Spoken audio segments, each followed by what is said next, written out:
អាកូនខ្លាយនោះបានចង់ខ្ញុំជាមួយនឹងប្រព័ន្ធបួងសួងប៉ុន្តែវាមានលក្ខខណ្ឌមួយលាក់កំបាំងទោះខ្ញុំបួងសួងសុំអ្វីក៏ដោយវានឹងទទួលបានគុណនឹងពីរវាស្រមើស្រមៃចង់ប្រើប្រព័ន្ធនេះដើម្បីរស់ស្រួលឈានដល់កំពូលនៃភាពជោគជ័យដោយមិនបាច់ធ្វើអ្វីសោះហើយទុកខ្ញុំជាកម្រាលជូតជើងរបស់វារហូតដល់មានគម្រោងធ្វើឲ្យឪពុកម្ដាយបង្កើតរបស់ខ្ញុំកាត់ការខ្ញុំចោលទៀតផងប៉ុន្តែវាភ្លេចគិតចំណុចទូចមួយខ្ញុំមិនមែនជាកូនអុកដើរតាមការរៀបចំរបស់វានោះទេខ្ញុំក៏បានបួងសួងខ្ញុំសុំត្រឹមតែបានគេង8ម៉ោងពេញក្នុងមួយថ្ងៃយប់នោះអាកូនខ្លាយបានសន្លប់ឆឹងដេកលក់ដូចស្លាប់អស់16ម៉ោងពេញភ្លាមបន្ទាប់ពីនោះខ្ញុំក៏ទម្លាក់សេចក្តីប្រាថ្នាទី2របស់ខ្ញុំដោយសន្សឹមអ្នកណាតែនឹកស្មានថាត្រឹមថ្ងៃបន្ទាប់វានឹងលុតជង្គង់អង្វរទាំងទឹកភ្នែកក្រោមជើងខ្ញុំសុំឲ្យខ្ញុំឈប់បួងសួងទៀតនោះខ្ញុំក្តោបសេចក្តីប្រាថ្នាទី3នៅក្នុងដៃរួចញញឹមយ៉ាងត្រជាក់វានឹងប្រព័ន្ធនោះមិនអាចសំបីតែយល់សັບឃើញថាក្នុង1លានឆ្នាំច្បាប់នៃល្បែងមួយនេះគឺខ្ញុំជាអ្នកកំណត់តាំងពីដើមមកក្រោយពេលគ្រួសារបង្កើតដ៏មហាសេដ្ឋីទទួលស្គាល់ខ្ញុំជាផ្លូវការខ្ញុំក៏ត្រូវប្រព័ន្ធបួងសួងចងជាប់ប្រព័ន្ធនោះបញ្ជាក់ថាឲ្យតែខ្ញុំបំពេញបេសកកម្មរបស់វាគ្រប់បំណងប្រាថ្នានឹងคล้ายជាការពិតប៉ុន្តែខ្ញុំបានយល់សាក់មួយក្នុងសុបិនណារាល់ពេលបំណងខ្ញុំបានសម្រេចសំណាងរបស់ខ្ញុំត្រូវបានអាកូនខ្លាញ់ឆក់យកគុណនឹង2ជានិច្ចចុងក្រោយខ្ញុំក៏ស្លាប់ទាំងការឈឺចាប់និងមួម៉ៅបំផុតពេលខ្ញុំភ្ញាក់ឡើងការជួបជុំគ្រួសារក៏បានកើតឡើងតាមការកំណត់មែនលើកនេះខ្ញុំសម្លឹងមើលបេសកកម្មដំបូងសម្លុតសិស្សពូកែក្រីក្ររួចខ្ញុំសោកតិចខ្ញុំស្ទួងអង្គុយត្រង់ផ្លឹងនៅលើគ្រែញើសត្រជាក់បានហូរចូលខ្នងខ្ញុំបន្សល់ទុកស្នាមដាមនៅលើកន្ទេលរស័យពណ៌បៃតងឡាយសដ៏ថោកទាបលើគ្រែអន្តវាសិកដ្ឋានសូម្បីតែអាវយឺតរបស់ខ្ញុំក៏ស្អិតជាប់ខ្នងដូចជាកណាត់ជូតទុកសើមចឹងដែរបេះដូងខ្ញុំលូតញាប់ខ្លាំងខុសធម្មតាវាវាយផ្ទុកនឹងឆ្អឹងជំនីខ្លាំងរហូតដល់ខ្ញុំមានអារម្មណ៍ថាឈឺចាប់ពិតសូម្បីតែសៀតផ្កាខ្ញុំក៏លុតទប់តាមចង្វាក់បេះដូងដែរនៅខាងក្រៅបង្អួចមេឃទើបតែរៀបនឹងភ្លឺពន្លឺពណ៌ខៀវប្រផេះបានជះចូលតាមចម្រឹងបង្អួចច្រេះចាប់ចាស់ទុំធ្លាក់ទៅលើក្រែមិត្តរួមបន្ទប់ទី3ដែលនៅទល់មុខខ្ញុំចំវាកំពុងដេកកន្ថៃជើងដូចផ្កាយសមុទ្រជាមួយទឹកមាត់ហូររលោងនៅកែមាត់របស់វាកំពុងរអ៊ូថាគុំទៅដើមផ្លូវមាត់របស់អញមួយចុងក្រោយនេះជារបស់អញសំឡេងស្រមុករបស់វាឮដូចម៉ាស៊ីនតូចមួយមិនឮសំឡេងខ្លាំងនៅក្នុងបន្ទប់ដ៏ស្ងាត់ជ្រងំនេះខ្ញុំសម្លឹងមើលទៅពីដានប្រឡាក់ស្នាមទឹកពណ៌លឿងដោយក្រសែភ្នែកដ៏ទេស្អាតក្នុងខួរក្បាលខ្ញុំពេញដោយទិដ្ឋភាពចុងក្រោយដ៏ថប់ដង្ហើមចេញពីសុបិននោះក្នុងសុបិនខ្ញុំកំពុងដេកលើក្រែឈើរឹងកំព្រឹសលាន់សំឡេងគ្រិចក្រោចក្នុងបន្ទប់ជួលដ៏កខ្វក់ដែលខ្ញុំបានជួលបន្តជាលើកទី3ក្រងក្រែឈើលាន់សំឡេងក្របគ្រប់កាច់ជ្រុងបន្ទប់មានគោខោអាវមិនទាន់បោកគួរខ្ពស់កប់ពពកហើយខ្យល់មានធំក្លិនមីកញ្ចប់ថោកទាបផ្សាយភាយពេញបន្ទប់អេក្រង់ទូរស័ព្ទចាស់នៅក្នុងដៃខ្ញុំនៅភ្លឺនៅឡើយវាបានបង្ហាញការបង្ហោះលើបណ្ដាញសង្គមរបស់អាកូនខ្លាយ Spencer Sterling វាស្លៀកឈុតអាវធំកាត់យ៉ាងប្រណិតទាំងអោបលីលីនៅក្នុងរង្វង់ដៃ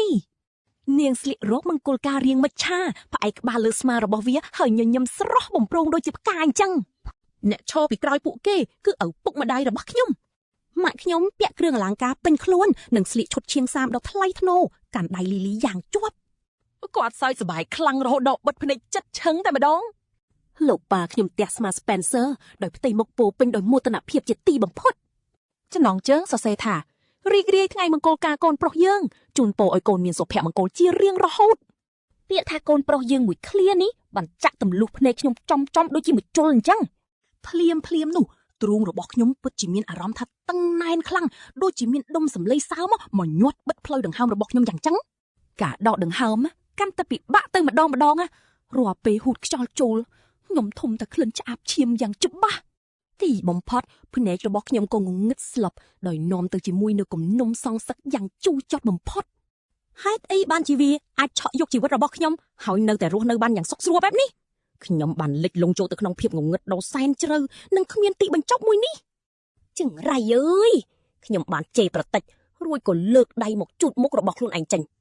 បាតដៃរបស់ខ្ញុំគឺពោពេញទៅដោយញើសត្រជាក់សុបិនមួយនោះពិតជាដូចរឿងពិតខ្លាំងណាស់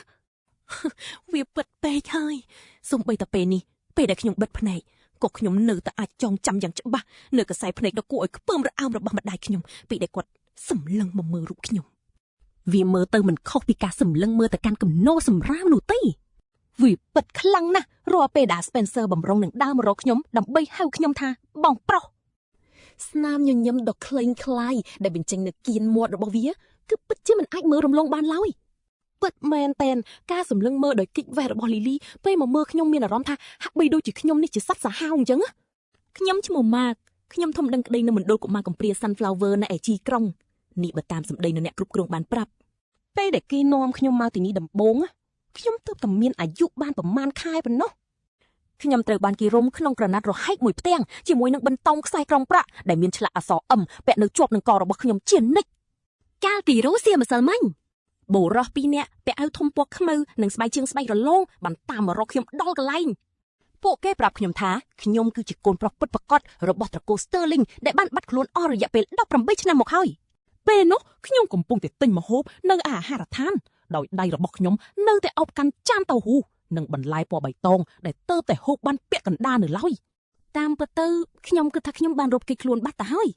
ពួកបោកប្រាស់ទាំងនោះរហូតទាល់តែពួកគេបានបញ្ចេញរបាយការណ៍ធ្វើតេស្ត DNA ដែលត្រូវគ្នា 99.99% ជាមួយនឹងបន្តោងខ្សែកប្រាក់ដែលខ្ញុំពាក់អស់18ឆ្នាំពួកគេបាននិយាយថាគឺជានិមិត្តសញ្ញាដែលឆ្លាក់នៅលើខ្នងបន្តោងខ្សែនោះគឺជាសញ្ញាសម្គាល់របស់ត្រកូល Sterling យ៉ាងពិតប្រាកដសាច់រឿងនៅក្នុងសបិនគឺដូចគ្នាបេះបិទទៅនឹងការពិតតែម្ដងសូម្បីតែព័ត៌មានលម្អិតដែល Spencer រៀនថ្នាក់អន្តរជាតិដែលមានតម្លៃសិក្សាថ្លៃជាងខ្ញុំដល់ទៅ10ដងក៏ជារឿងពិតប្រាកដទាំងស្រុងដែរកាលនោះខ្ញុំខំថ្មិញប្រឹងរៀនរហូតប្រឡងបាន623ពិន្ទុទើបអាចចូលរៀននៅទីនេះបានថ្លៃសាលារបស់ខ្ញុំពឹងផ្អែកទាំងស្រុងលើអាហារូបករណ៍មណ្ឌលកុមារកំព្រានិងលុយដែលខ្ញុំខំសន្សំពីការធ្វើការក្រៅម៉ោងនៅចុងសប្តាហ៍ប៉ុណ្ណោះចំណែក Spencer វិញខ្ញុំបានឮពីមនុស្សជាច្រើននិយាយថានៅក្នុងក្រុមប្រឹក្សាសិស្សវាបានបរិច្ចាគប្រាក់ដល់ទៅ3លានយួនដើម្បីអាចចូលរៀននៅក្នុងសាលាមួយនេះពិន្ទុប្រឡងចូលមហាវិទ្យាល័យរបស់វាគឺទាបជាងពិន្ទុកំណត់សម្រាប់ការចូលរៀនដល់ទៅ120ពិន្ទុឯណោះនៅក្នុងថ្នាក់វាតែងតែអង្គុយនៅជួរខាងក្រោយគេបំផុតជានិច្ចបើវាមិនដេកលក់ទេគឺវាកំពុងតែអង្គុយចុចទូរស័ព្ទលេងមិនខានឡើយគិតដល់រឿងនេះខ្ញុំញ័រខ្លួនជំប្រប់ព្រឺសបុលខ្ញាក់ពេញដើមដៃតែម្ដងនៅក្នុងសុបិននោះខ្ញុំបានស្លាប់ទាំងក្តីអស់សង្ឃឹមយ៉ាងខ្លាំងស្លាប់នៅក្នុងបន្ទប់ជួលតូចចង្អៀតមួយដែលមិនមានសូម្បីតែការរៀបចំពិធីបុណ្យសពឲ្យបានត្រឹមត្រូវផងចាស់ចំណែកឯការពិតវិញតើការពិតវានឹងคล้ายទៅជាដូចសុបិនចឹងដែរទេក្តីស្រឡាញ់ពីគ្រួសារដែលខ្ញុំខិតខំប្រឹងប្រែងយ៉ាងខ្លាំងដើម្បីទទួលបានណាចុងក្រោយគឺទទួលបានត្រឹមតែ0ទទេស្អាតស្រាប់តែទូរស័ព្ទរបស់ខ្ញុំក៏លូតញ័រឡើងអេក្រង់ភ្លឺផ្លេកបង្ហាញលេខទូរស័ព្ទដែលខ្ញុំមិនស្គាល់ម្នាក់ខ្ញុំបានដកដង្ហើមធំរួចក្តាប់ហ្គេមទូរស័ព្ទយ៉ាងណែនបងថត់រហូតដល់ចុងរៀមដៃរបស់ខ្ញុំប្រែជាស្លេកស្លាំងបន្ទាប់មកខ្ញុំក៏អូសអេក្រង់ដើម្បីទទួលទូរស័ព្ទសំឡេងដ៏ស្រទន់មួយបានបន្លឺឡើងពីខាងម្ខាងទៀតតែវាហាក់ប្រកបនូវគម្លាតដ៏សែនឆ្ងាយដូចជាកំទេចកញ្ចក់ដែលត្រូវបានស្រោបដោយជាតិស្ករអញ្ចឹងម៉ាក់ព្រឹកនេះឯងតំណេទេគ្រួសាររបស់យើងនឹងបញ្ជូនឡានទៅទទួលយកឯងមកផ្ទះវិញយើងមកជួបគ្នាបន្តិចសិនមកដើម្បីពិភាក្សាអំពីការរៀបចំនៅថ្ងៃអនាគតការសន្ទនាមួយនេះគឺមិនខុសគ្នាសូម្បីមួយម៉ាត់បើប្រៀបធៀបទៅនឹងអ្វីដែលនៅក្នុងសុបិនខ្ញុំសម្លឹងមើលអេក្រង់ទូរស័ព្ទមិនដាក់ភ្នែកប្រយោគដែលធ្លាប់ស្គាល់ពីក៏បានលេចឡើងនៅក្នុងក្បាលរបស់ខ្ញុំភ្លាមតែម្ដងការមិនធ្វើអ្វីសោះគឺស្មើនឹងធ្វើគ្រប់យ៉ាងការមិនតវ៉ាគឺជាការតវ៉ាការតវ៉ាគឺជាការមិនតវ៉ាទាំងនេះគឺជាពាក្យដែលខ្ញុំធ្លាប់បានអាននៅក្នុងសៀវភៅទៅជីងដ៏ចាស់មួយក្បាលនៅលើធ្នើសៀវភៅមណ្ឌលកុមារកំព្រាកាលពីឆ្នាំមុនពីមុនខ្ញុំគិតថាវាជារឿងឈួតលីលាតែពេលនេះវាប្រៀបដូចជាផ្លូវរស់របស់ខ្ញុំអញ្ចឹងខ្ញុំនឹងចាំអ្នកទាំងអស់គ្នានៅច្រកទ្វារខាងលិចសាលាខ្ញុំខំប្រឹងធ្វើសម្លេងឲ្យស្ងប់ស្ងាត់បំផុតតាមដែលអាចធ្វើបានក្រោយពេលទម្លាក់ទូរស័ព្ទខ្ញុំទើបដឹងថាខ្នងខ្ញុំជោកជាំទៅដោយញើសទៀតហើយពេលខ្ញុំចុះពីលើគ្រែក្តារឈើបន្លឺសម្លេងឡើងយ៉ាងខ្លាំងរហូតធ្វើឲ្យត្រីភ្ញាក់ឡើងភ្លាមកញីភ្នែកងើបអង្គុយទាំងសក់កន្ទ្រឹងដោយសម្បុកមាន់រួចសួរមកខ្ញុំថា Max ឯងខត់អីនោះហេតុអីតើទៅព្រឹកព្រលឹមសោះមុខឯងមើលទៅស្លេកស្លាំងអាក្រក់មើលម៉ាខ្ញុំឆ្លើយបណ្ដើររកខោអាវបណ្ដើរថាគ្មានអីទេគ្រាន់តែយល់សពអាក្រក់ប៉ុណ្ណោះម្រាមដៃខ្ញុំស្ទាបប៉ះឲ្យយឺតចាស់ក្នុងតួអារម្មណ៍ស្អប់ខើមួយក៏ផុសឡើងម្ដងទៀតអូខេថ្ងៃនេះខ្ញុំជាអ្នកប៉ៅបាយថ្ងៃត្រង់ពួកឯងរើសកន្លែងទៅចង់កំងអីក៏បានដែរតាមចិត្តចោះត្រីស្វាងងុយភ្លាមហើយលោតចុះពីលើក្រែដោយមិនទាំងពាក់ស្បែកជើងផ្ទាត់ផងព្រះហើយ Max ឯងត្រូវឆ្នោតមែនទេកុំប្រាប់ណាថាឯងពិតជាកូនសេដ្ឋីលាក់មុខនោះលោកមុនឯងប្រាប់ថាឯងធំដឹងក្តីនៅមណ្ឌលកុមារកំព្រាតាខ្ញុំស្មានថាឯងក្រដូចខ្ញុំសោះ ខ្ញុំញញឹមមិនតបតអ្វីហើយទាញឲ្យយឺតមកពាក់យ៉ាងស្ងៀមស្ងាត់ឡានរបស់គ្រួសារ Sterling បានចតនៅក្រោមដើមឈើធំនៅឯច្រកទ្វារខាងលិចសាលារួចជាស្រេចឡានមេបាក់ពណ៌ខ្មៅជាមួយស្លាកលេខពិសេសបានចាំងផ្លេកក្រោមពន្លឺព្រះអាទិត្យគួរឲ្យចាំងភ្នែកដៃកង់ឡានស្លៀកឯកសណ្ឋានពណ៌ខ្មៅជាមួយលាវដៃអាវពណ៌មាសភ្លឺផ្លេកនៅនឹងកាក់ដៃរបស់គេបានឃើញខ្ញុំដើរចូលទៅជិតគេបញ្ញាប់បើកទ្វារថយយ៉ាងគួរសមភ្លាមហើយអោងក្បាលបន្តិចជាការអញ្ជើញខ្ញុំ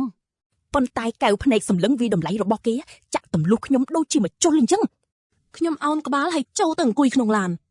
កៅអីស្បែកទន់ពេកលោធ្វើឲ្យខ្ញុំមានអារម្មណ៍ថាមិនស្រួលហើយខ្ញុំថែមទាំងមិនដឹងថាត្រូវទុកដៃជើងនៅទីណាទៀតផង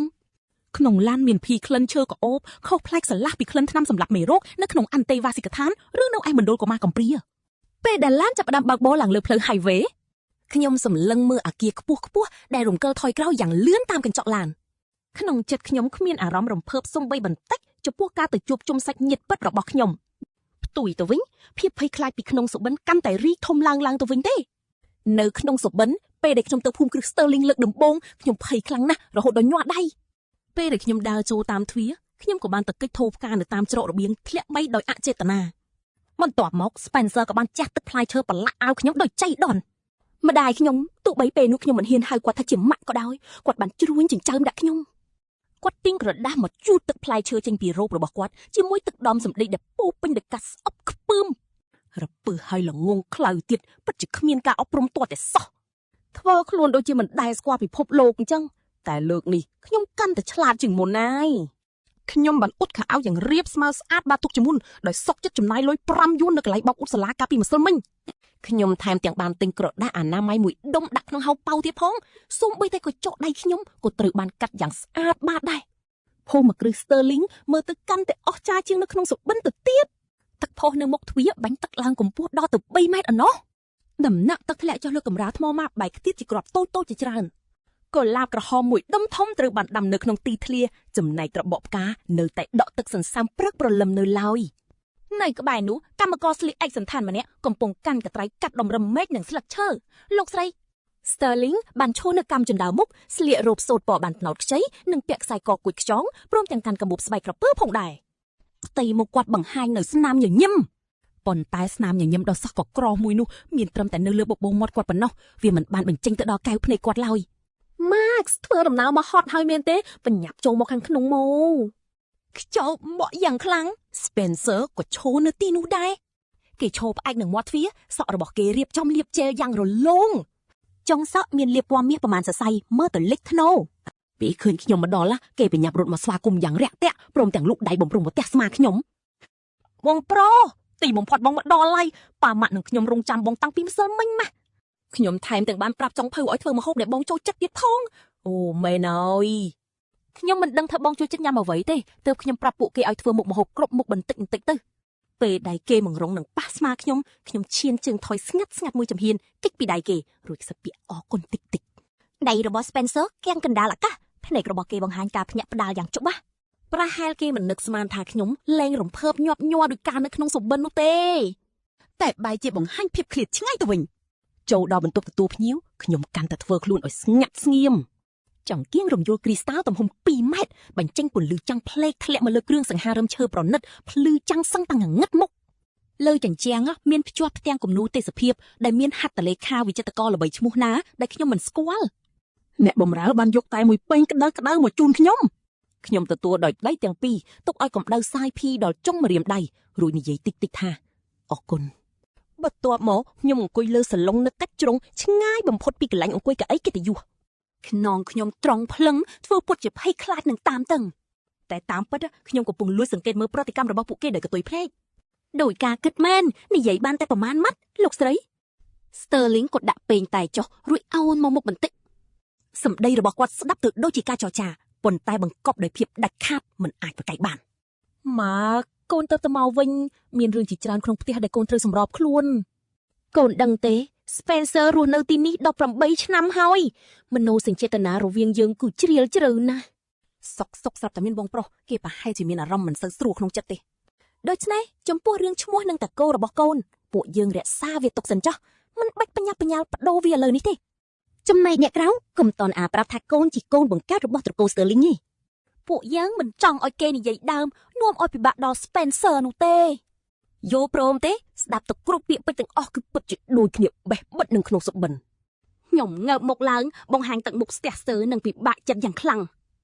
ម្រាមដៃរបស់ខ្ញុំក្តាប់មាត់ប៉ែងតែនោះយ៉ាងណែនខ្ញុំនៅស្ងៀមអស់ប្រមាណវិនាទីសុំឆ្លើយតបទៅពួកគាត់វិញយ៉ាងស្រាលបាទខ្ញុំស្ដាប់តាមលោកអ៊ំខ្ញុំមិនបានហៅគាត់ថាម៉ាក់ទេខ្ញុំពិតជាមិនអាចហៅពាក្យនេះចេញពីមាត់បានទេ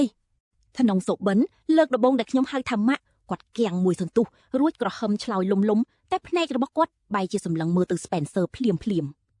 កែវភ្នែកមួយនោះធ្វើឲ្យបេះដូងខ្ញុំត្រជាក់ពាក់កណ្ដាលលោកកា Sterling ដែលអង្គុយលើកៅអីទល់មុខខ្ញុំកំពុងកាន់ប៉ាន់តែពណ៌ស្វាយហើយរក្សាភាពស្ងៀមស្ងាត់តាំងពីដើមរហូតមកតើបតែពេលនេះគាត់ចាប់ផ្ដើមនិយាយមួយសំឡេងពោពេញដោយអំណាចបន្ទប់នៅក្នុងវិឡានេះមានរបស់ប្រើប្រាស់គ្រប់សពប៉ុន្តែឯងទើបតែមកដល់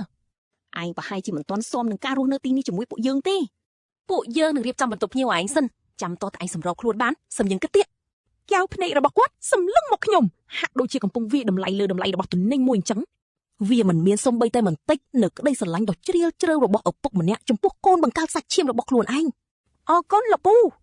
ខ្ញុំងក់ក្បាលបន្តរក្សាទឹកមុខស្ដាប់បង្គាប់និងយល់សាច់រឿងប៉ុន្តែបេះដូងរបស់ខ្ញុំហាក់ដូចជាត្រូវមកជុលចាក់និងយកអំបិលមកលាបពីលើអា Spencer ឈរនៅក្បែរនោះធ្វើពុតជាផ្ដល់យោបល់យ៉ាងល្អមកបងប្រុសទើបតែមកដល់តើយើងឲ្យគាត់គេបន្ទប់ភ្ញៀវមិនទាំងកើតបន្ទប់ខ្ញុំធំហ៎ចុះបើខ្ញុំបកគោលបន្ទប់ខ្ញុំឲ្យគាត់វិញខ្ញុំគេងបន្ទប់ភ្ញៀវបានគេនិយាយបែបនេះតែភ្នែករបស់គេចេះតែសម្លឹងទៅកាន់លោកស្រី Sterling រងចាំការបដិសេធខ្ញុំបញ្ញាប់ក្រវីដៃធ្វើពុតជារំភើបចិត្តយ៉ាងខ្លាំងមិនបាច់ទេបន្ទប់ភ្ញៀវក៏បានដែរខ្ញុំគេងទីណាក៏បានខ្ញុំមិនហ៊ានរំខានមិត្តរួមថ្នាក់ Spencer ទេភាពក្រអឺតក្រទមលាក់ក្នុងកៅភ្នែករបស់ Spencer ស្ទើរតែមិនអាចលាក់បាំងបានឡើយគេញ៉ាំតែមួយក្អឹកជ្រុងមាត់របស់គេញញឹមចំអកឡើងយ៉ាងព្រឺព្រួចគេប្រកាសជាគិតថាខ្ញុំងាយស្រួលបោកប្រាស់ដោយការនៅក្នុងសុបិននោះហើយឲ្យស្ករខ្ញុំបន្តិចខ្ញុំនឹងធ្វើតាមបញ្ជាយ៉ាងស្ដាប់បង្គាប់រងចាំរហូតដល់ពួកគេតម្រូវចិត្តចាប់សັບគ្រប់ខ្ញុំក៏ងើបមុខឡើងយឺតរួចទាញក្រដាស់បត់យ៉ាងស្អាតចេញពីហៅប៉ៅរបស់ខ្ញុំវាជាតួលេខដែលខ្ញុំអង្គុយគិតក្រោមភ្លើងអំពូលក្នុងបន្ទប់រហូតដល់ពាក់កណ្ដាលអាត្រៀតខ្ញុំបានកត់ត្រាវាទុកគ្រប់សកម្មភាពទាំងអស់ចាប់ពីប្រាក់ឧបត្ថម្ភ300យួនប្រចាំខែនៅមណ្ឌលកុមារកំព្រារហូតដល់ថ្លៃសៀវភៅ2860យួនក្នុងអំឡុងពេលរៀន9ឆ្នាំរបស់ខ្ញុំទោះបីជាការសិក្សាមិនបង់ប្រាក់ក៏ដោយបន្ទាប់មកគឺអាហារូបករណ៍0យួនប្រចាំឆ្នាំក្នុងរយៈពេល3ឆ្នាំនៃវិទ្យាល័យរបស់ខ្ញុំប្រាក់ដែលខ្ញុំចំណាយលើសៀវភៅនិងសម្ភារៈសិក្សាជារៀងរាល់ឆ្នាំនិងសូម្បីតែថ្លៃពេទ្យ500យួនដែលមណ្ឌលចេញឲ្យពេលខ្ញុំឈឺថ្នាក់ទី12សរុបគឺ86427យួនគត់សូម្បីតែលុយរាយក៏ត្រូវបានគណនាយ៉ាងច្បាស់លាស់ដែរខ្ញុំហុចក្តាស់នោះឲ្យរួចនិយាយអ៊ំប្រុសអ៊ំស្រីខ្ញុំធំដឹងក្តីនៅមណ្ឌលកុមារកំព្រាតាំងពីតូចរដ្ឋបានជួយជ្រុំជ្រែងខ្ញុំជ្រូនណានេះយុធ្លាប់ប្រាប់ថាកើតជាមនុស្សត្រូវចេះដឹងគុណពេលនេះបានជួបអ្នកទាំងអស់គ្នាខ្ញុំចង់ឲ្យអ៊ំប្រុសអ៊ំស្រីសងប្រាក់នេះទៅរដ្ឋវិញអ្នកអាចបរិច្ចាគវាទៅមណ្ឌលកុមារកំព្រាបានចាត់ទុកថាជាការតបស្នងសងគុណរដ្ឋដែលបានចិញ្ចឹមបីបាច់ខ្ញុំប្រហែលឆ្នាំមុននេះបន្ទប់ទទួលភ្ញៀវស្ងាត់ជ្រងំភ្លាមសូម្បីតែសំឡេងជើងអ្នកបម្រើក៏បាត់ឈឹងដែរផ្ទៃមុខលោកនិងលោកស្រី Sterling ក៏ស្ងួតភ្លាមពេងតែរបស់លោកស្រីញ័ររន្ធត់ទឹកតែកំពប់ប្រឡាក់រោបសូត្របង្កើតបានជាស្នាមប្រឡាក់យ៉ាងច្បាស់ចំណែក Spencer វិញលេងខ្វល់នឹងការសម្ដែងទៀតហើយគេងាក់ក្បាលសន្លឹងមើលខ្ញុំហាក់ដូចជាកំពុងតែសម្លឹងមើលសត្វចម្លែកចឹងហាក់ដូចជាខ្ញុំទើបតែទៀមទារឿងមួយដែលមិនគួរឲ្យជឿនិងគ្មានហេតុផលលោកស្រី Sterling យកក្រដាស់នោះម្រាមដៃរបស់គាត់ញ័របន្តិចគាត់សម្លឹងមើលវាយ៉ាងយូរមុននឹងបញ្ចេញស្នាមញញឹមស្ងួតកូនម៉ាក់ឯងមិនក៏គួរស៊ាំម្លេះគ្រួសារយើងនឹងមានលុយប៉ុណ្ណឹងដែរមិនបាច់ធ្វើវាស្មុគស្មាញពេកទេសំឡេងគាត់ស្ដាប់ទៅមិនប្រក្រតីតតែសោះគាត់ច្បាស់ជាមិននឹកស្មានថាខ្ញុំហ៊ានស្នើសុំបែបនេះឡើយបំផ្លាញផែនការរបស់គាត់ខ្ទេចខ្ទីអស់លោក Sterling ក្អកមួយក្អឹកដើម្បីបំបត្តិបរិយាកាសដ៏តានតឹងមួយនេះគាត់យកកាធនាគារពណ៌ខ្មៅចេញពីហៅប៉ៅអាវធំដាក់លើតុហើយរុញវាមករកខ្ញុំក្នុងនេះមាន5លានយួនចាត់ទុកថាជាសំណងពីយើងសម្រាប់កូនចុះចំណែកលុយផ្សេងទៀតយើងនឹងឲ្យគេបរិច្ចាគទៅមណ្ឌលកុមារកំព្រាឲ្យកូនឯងមិនបាច់បារម្ភពីរឿងនេះទេសម្ដីរបស់គាត់ហាក់ដូចជាធន់ទ្រាន់ដូចកំពុងធ្វើទានឲ្យអ្នកសុំទានចឹង5លានយួនទ្វេដងបើធៀបនឹងអ្វីដែលមានក្នុងសុបិន ក្នុងក្តីសុបិនពួកគេឲ្យតែ2លានកន្លះយួនប៉ុណ្ណោះហើយហៅវាថាជាប្រាក់ចំណាយរស់នៅបណ្ដោះអាសន្នខ្ញុំសើចចំអកគ្រឿងចិត្តប៉ុន្តែខាងក្រោយខ្ញុំធ្វើទឹកមុខភិតភ័យដូចជាទទួលបានការសន្តោសប្រណីដ៏ធំធេងខ្ញុំបានយកកាតនាគារដោយដៃទាំងពីរចាប់កេមវាឲ្យតឹងរួចនិយាយឡើងអរគុណលោកពូអ្នកមីងប៉ុន្តែលុយនេះច្រើនពេកហើយខ្ញុំមិនអាចទទួលយកបានទេគ្រាន់តែយកវាទៅលោក Sterling បានកាត់សម្ដីខ្ញុំដោយសម្លេងដាច់អហង្ការមិនឲ្យសួរចាត់ទុកថាវាជាបំណុលរបស់យើងចំពោះឯងចុះខ្ញុំដាក់កាតនោះចូលក្នុងហៅប៉ៅខ្ញុំមិនបាននិយាយអ្វីទៀតទេក៏មិនហៅពួកគេថាប៉ាម៉ាក់ឬនៅទីនោះយូរទៀតដែរខ្ញុំបានមើលម៉ោងនៅលើទូរស័ព្ទរួចក្រោកឈរហើយសុំខ្លួនចាក់ចេញលោកពូអ្នកមីងនិងមិត្តរួមថ្នាក់ Spencer រសៀលនេះខ្ញុំនៅមានម៉ោងរៀនបន្តទៀតដូច្នេះខ្ញុំសុំលាត្រឡប់ទៅសាលាវិញសិនឯងអ្នកស្រី Sterling គាំងថ្មឹងគាត់ប្រហែលជាមិននឹកស្មានថាខ្ញុំគ្មានបំណងស្នាក់នៅទីនេះសោះនៅក្នុងសុបិនខ្ញុំធ្លាប់បានសុំស្នាក់នៅដោយភាពភ័យខ្លាចតែគាត់បែរជាយកលេសថាបន្ទប់ភ្ញៀវរៀបចំមិនទាន់រួចរាល់ដើម្បីដេញខ្ញុំឲ្យត្រឡប់ទៅសាលាវិញទៅវិញគាត់បញ្ញាប់និយាយថាឯងមិននៅអង្គុយលេងបន្តិចទេឬញ៉ាំបាយនៅផ្ទះសិនទៅអ្នកចុងភៅបានធ្វើម្ហូបជាច្រើនមុខណាស់អត់ទេអរគុណនៅសាលាមានរឿងត្រូវធ្វើបន្តទៀតអរគុណអ្នកមីងនិយាយរួចខ្ញុំក៏ងាកក្រោយដើរចេញទៅត្រង់ដោយមិនងាកមើលវិញឡើយខ្ញុំខ្លាចថាប្រសិនបើខ្ញុំងាកក្បាលខ្ញុំនឹងឃើញទឹកមុខធូរស្រាលរបស់ពួកគេខ្ញុំខ្លាចថាខ្ញុំទ្រាំមិនបានក្នុងការសួរថាតើពួកលោកធ្លាប់ចាត់ទុកខ្ញុំជាកូនប្រុសដែរឬទេដើរចេញពីខ្លោងទ្វារវីឡាអ្នកបើកបរចង់ជូនខ្ញុំឲ្យត្រឡប់ទៅសាលាវិញប៉ុន្តែខ្ញុំបានបដិសេធដោយប្រាប់ថាខ្ញុំចង់ដើរម្នាក់ឯងសិនខ្ញុំដើរតាមផ្លូវអូមដោយដើមឈើនៅខាងក្រោយតំបន់វីឡាពន្លឺព្រះអាទិត្យបានចាំងជះកាត់ស្លឹកឈើធ្លាក់មកលើដីបង្កើតជាចំណុចពន្លឺអុចអុចបិទខ្ញុំបានក្តាប់កាធនាគារយ៉ាងណែននៅក្នុងដៃកែមកាត់បានមុតចូលបាត់ដៃខ្ញុំធ្វើឲ្យមានអារម្មណ៍ឈឺតិចតិចនៅក្នុងចិត្តរបស់ខ្ញុំគឺមានតែគំនិតមួយគត់ភាពឈឺចាប់ដែលខ្ញុំធ្លាប់រងទុកក្នុងសុបិនខ្ញុំដាច់ខាតមិនដោយឲ្យខ្លួនឯងទ្រាំទ្រជាមួយវាជាលើកទី2ឡើយ Spencer ចម្ពាក់ខ្ញុំប៉ាម៉ាក់ក៏ចម្ពាក់ខ្ញុំនឹងដណ្ដើមយកអ្វីៗមកវិញម្ដងមួយពេលខ្ញុំត្រឡប់មកអន្តេវាសិកដ្ឋានវិញមិត្តរួមបន្ទប់ទី3ត្រៃមិត្តរួមបន្ទប់ទី2បែននិងទី4ដាន់សិតតែនៅទីនោះត្រៃកំពុងអង្គុយមុខកុំព្យូទ័រលេងហ្គេមសំឡេងវាយក្តារចុចលឺសូរយ៉ាងខ្លាំងបែនកំពុងពាក់កាសមើលកុនជួនកាលក៏លួចសោយកៅអិម្នាក់ឯងចំណែកដាន់កំពុងរៀបចំសៀវភៅរបស់គេដើម្បីត្រៀមខ្លួនទៅបណ្ណាល័យឃើញខ្ញុំត្រឡប់មកវិញត្រៃក៏បញ្ឈប់ហ្គេមភ្លាមរួចងាកមកភ្នែកគេបើកធំដោយអំពូលភ្លើងម៉ាក់តាយ៉ាងម៉េចទៅហើយឯងពិតជាកូនអ្នកមានមហាសេដ្ឋីមែនទេតើបរោះ2នាក់ពាក់អាវធំនិងស្បែកជើងស្បែកនោះពិតជាមកទទួលឯងមែនឬខ្ញុំបានដកកាតធនាគារចេញពីហៅប៉ៅហើយបោះវាទៅលើតុផាច់កាតនោះបានធ្លាក់បោកខ្ទប់ទៅនឹងតុបន្លឺសំឡេងយ៉ាងស្រួយច្បាស់មិត្តរួមបន្ទប់ទាំង3នាក់នាំគ្នារួមជុំវិញភ្នែកសម្លឹងជួបនឹងកាតខ្មៅនោះ5លានខ្ញុំនិយាយឡើងដោយសំឡេងព្យាយាមធ្វើឲ្យស្ងប់ស្ងាត់បំផុតតាមអាចធ្វើបានខ្ញុំភ្នាល់ថាវាជារឿងបោកប្រាស់អ្នកណាគេចេះតែឲ្យលុយ5លានយួននោះបែនបានរើសកាតនាគារនោះមកឆ្លោះពិនិត្យមើលនៅក្រៅពន្លឺភ្លើងអស់យ៉ាងយូរម្រាមដៃរបស់គេកាន់កេមវាប្រុងប្រយ័ត្នដូចជាខ្លាចធ្វើឲ្យវាប្រឡាក់អញ្ចឹងព្រះហយម៉ាកតើឯងកំពុងត្រូវបានម៉ែចិញ្ចឹមអ្នកមានចិញ្ចឹមមែនទេគ្រាន់តែមើលកាតនេះក៏ដឹងថាវាមិនធម្មតាដែរតើនេះជាកាតខ្មៅមែនទេឆ្កួតមែនខ្ញុំសើចព្រមទាំងលើកដៃឡើងទះកញ្ចឹងករបស់បែនមួយដៃម៉ែចិញ្ចឹមស្អីវាជារឿងដែលខ្ញុំបានប្រាប់ពួកឯងពីមុនហ្នឹងហើយមានគេថាខ្ញុំជាកូនដែលបាត់បង់របស់គេនេះជាលុយសំណងដែលគេឲ្យខ្ញុំបានរៀបរាប់ពីដំណើរការនោះប្រាប់ពួកគេអ្នកទាំងអស់គ្នាសាកគិតមើលជាធម្មតាខ្ញុំមិនបាននិយាយរឿងសុបិននោះទេខ្ញុំគ្រាន់តែប្រាប់ថាគ្រួសារនោះរៀងចម្លែកបន្តិចពួកគេមិនឲ្យខ្ញុំបដូរឈ្មោះមិនទទួលស្គាល់ខ្ញុំជាសាធារណៈតែស្រាប់តែឲ្យលុយខ្ញុំ5លានយ៉ាងងាយខ្ញុំដឹងថាមានរឿងមិនស្រួលត្រេទះស្មាខ្ញុំវាយខ្លាំងដល់ថ្នាក់ខ្ញុំស្ទើរតែដួលទៅមុខម៉ាក់ណាខ្វល់ថាវាជាការបោកប្រាស់ឬអត់នោះបូរលុយបានដកចាយសិនទៅទេ5លានយួនឯណោះលុយនឹងល្មមសម្រាប់បងប្អូនយើងស៊ីផឹករហូតដល់រៀនចប់បាត់ទៅហើយឯងអាចទិញឡានមួយទៀតផងគាត់និយាយត្រូវដែនបន្តព្រមទាំងរុញវ៉ែនតាភ្នែកភ្លឺផ្លេកដោយក្តីរំភើបប៉ាម៉ាក់ចុះបើឯងប៉ាពួកយើងមួយពេលទៅចាត់ទុកថាជាការអបអរដែលឯងរកគ្រួសារឃើញចុះហើយក៏អបអរដែលបន្ទប់យើងមានកូនអ្នកមានម្នាក់ដែរពេលឃើញមុខសង្ឃឹមរបស់ពួកគេបេះដូងដ៏ត្រចៀករបស់ខ្ញុំស្រាប់តែកក់ក្ដៅបន្តិចមែនធំឡើងនៅមណ្ឌលកុមារកំព្រាខ្ញុំមិនសូវមានមិត្តភ័ក្តិប្រមាណនេះក្មេងច្រើនណាស់នៅទីនោះម្នាក់គឺតែពីរស់រៀងខ្លួនពេលចូលរៀនមហាវិទ្យាល័យមិត្តរួមបន្ទប់ទាំង3នេះជាលើកទី1ដែលខ្ញុំស្គាល់ពាក្យថាបងប្អូន ពួកគេតែងតែមិនចាក់សោទ្វាររងចាំខ្ញុំជានិច្ចពេលដែលខ្ញុំត្រឡប់ពីធ្វើការក្រៅម៉ោងយប់ជ្រៅពួកគេតែងទាញខ្ញុំទៅអាហារដ្ឋានពេលដែលខ្ញុំគ្មានលុយទិញបាយហូបពួកគេតែងទិញថ្នាំឲ្យខ្ញុំពេលឈឺបានហើយពួកអញរើសកន្លែងទៅខ្ញុំប៉ាវទាំងអស់ថ្ងៃនេះស៊ីឲ្យឆ្អែតទៅចង់ហូបអីកំងហ្នឹងទៅកុំគិតច្រើនកុំក្រែងចិត្តអីពួកគេទាំង3ស្រែកហូហើយលោតឡើងយ៉ាងសប្បាយត្រេបាត់ហ្គេមភ្លាមបើកម្មវិធីវាយតម្លៃហើយចាប់ផ្ដើមស្វែងរកហាងភ្លាមទីបំផុតគេជ្រើសរើសហាងសាច់អាំងដ៏ល្បីក្បែរសាលាដែលមានឈ្មោះថាកន្លែងចាស់ខ្ញុំឮថាផ្លូវជៀមអាំងនិងក្រលៀនអាំងនៅទីនោះឆ្ងាញ់ខ្លាំងណាស់តែតម្លៃរៀងថ្លៃបន្តិចដែរធម្មតាពួកយើងបានទៅទីនោះតែពេលថ្ងៃកំណើតអ្នកទាំង4យើងប៉ុណ្ណោះពួកយើងជិះកង់សាធារណៈទៅហាងសាច់អាំងនោះកន្លែងនោះមានមនុស្សពេញណែនតែម្ដងផ្សែងហុយទ្រលោមខ្យល់ពោពេញដោយក្លិនសាច់អាំងនិងស្រាបៀរត្រជាក់យ៉ាងឈ្ងុយថៅកែឃើញពួកយើងក៏រាក់ទាក់យ៉ាងកក់ក្ដៅថាក្មួយអង្គុយកន្លែងចាស់មែនទេត្រូវហើយថៅកែថ្ងៃនេះយើងកំងមហូបច្រើនជាងមុនអីត្រីស្រែកយ៉ាងខ្លាំងទាញពួកយើងអង្គុយនៅតុជ្រុងដ៏ស្ងាត់មួយពេលបានមនុស្សត្រីរុញវាមកឲ្យខ្ញុំភ្លាមម៉ាក់ឯងកំងទៅថ្ងៃនេះឯងជាតកែធំហី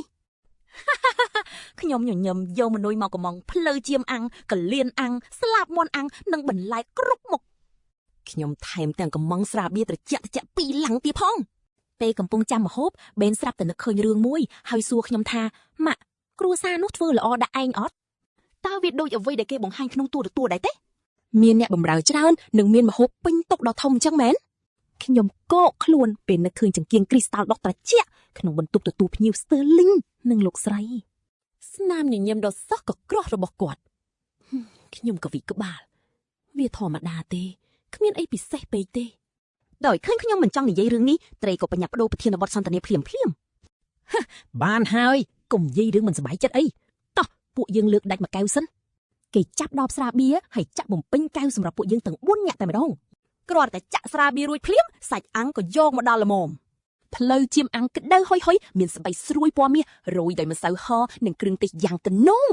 ក្លិនឈ្ងុយគួរឲ្យចង់ញ៉ាំពួកយើងទាំង4ទាញចង្កាក់សាច់ស៊ីយ៉ាងតបាក់តបោនបន្តើជជែកគ្នាលេងបន្តើអ្នកទាំងអស់គ្នាឃើញទេពីការលេងហ្គេមដល់ការរៀនសូត្រពីអនាគតដល់ឧត្តមគតិបរិយាកាសកាន់តែអ៊ូអរសប្បាយឡើងហូបបានពាក់កណ្ដាលត្រេក្រោកឈោកាន់កែវស្រាពពុះហៀចេញមកក្រៅម៉ាក់ខ្ញុំសុំជូនពើឯងតួឯងជាកូនអ្នកមានឬអត់សម្រាប់អាហារមួយពេលនេះចាប់ពីពេលនេះទៅឯងគឺជាបងធំរបស់ខ្ញុំហើយទេឯងជាមេរបស់ខ្ញុំហើយឯងត្រូវតែការពារខ្ញុំចាប់ពីពេលនេះទៅខ្ញុំនឹងតាមឯងទៅគ្រប់គ្រងពិភពលោកនេះឲ្យបានចេញឲ្យឆ្ងាយនរណាជាមេឯងនោះខ្ញុំសោចចំអកហើយទាត់ជើងវាថ្នមនៅពីក្រោមតុតែក្នុងចិត្តខ្ញុំពិតជាសប្បាយណាស់ខ្ញុំលើកកែវស្រាឡើងហើយចុលមួយកែវរបស់វាការពារស្អីយើងជាបងប្អូននឹងគ្នាបែននិងដាន់ក៏បានចូលរួមលើកកែវរបស់ពួកគេដែរមេធំថ្ងៃក្រោយកុំភ្លេចនាំពួកយើងទៅញ៉ាំម្ហូបឆ្ងាញ់ទៀតណាគ្មានបញ្ហាខ្ញុំសន្យាទាំងស្នាមញញឹមរួចក៏ផឹកស្រាបៀរមួយកឹកយ៉ាងធំ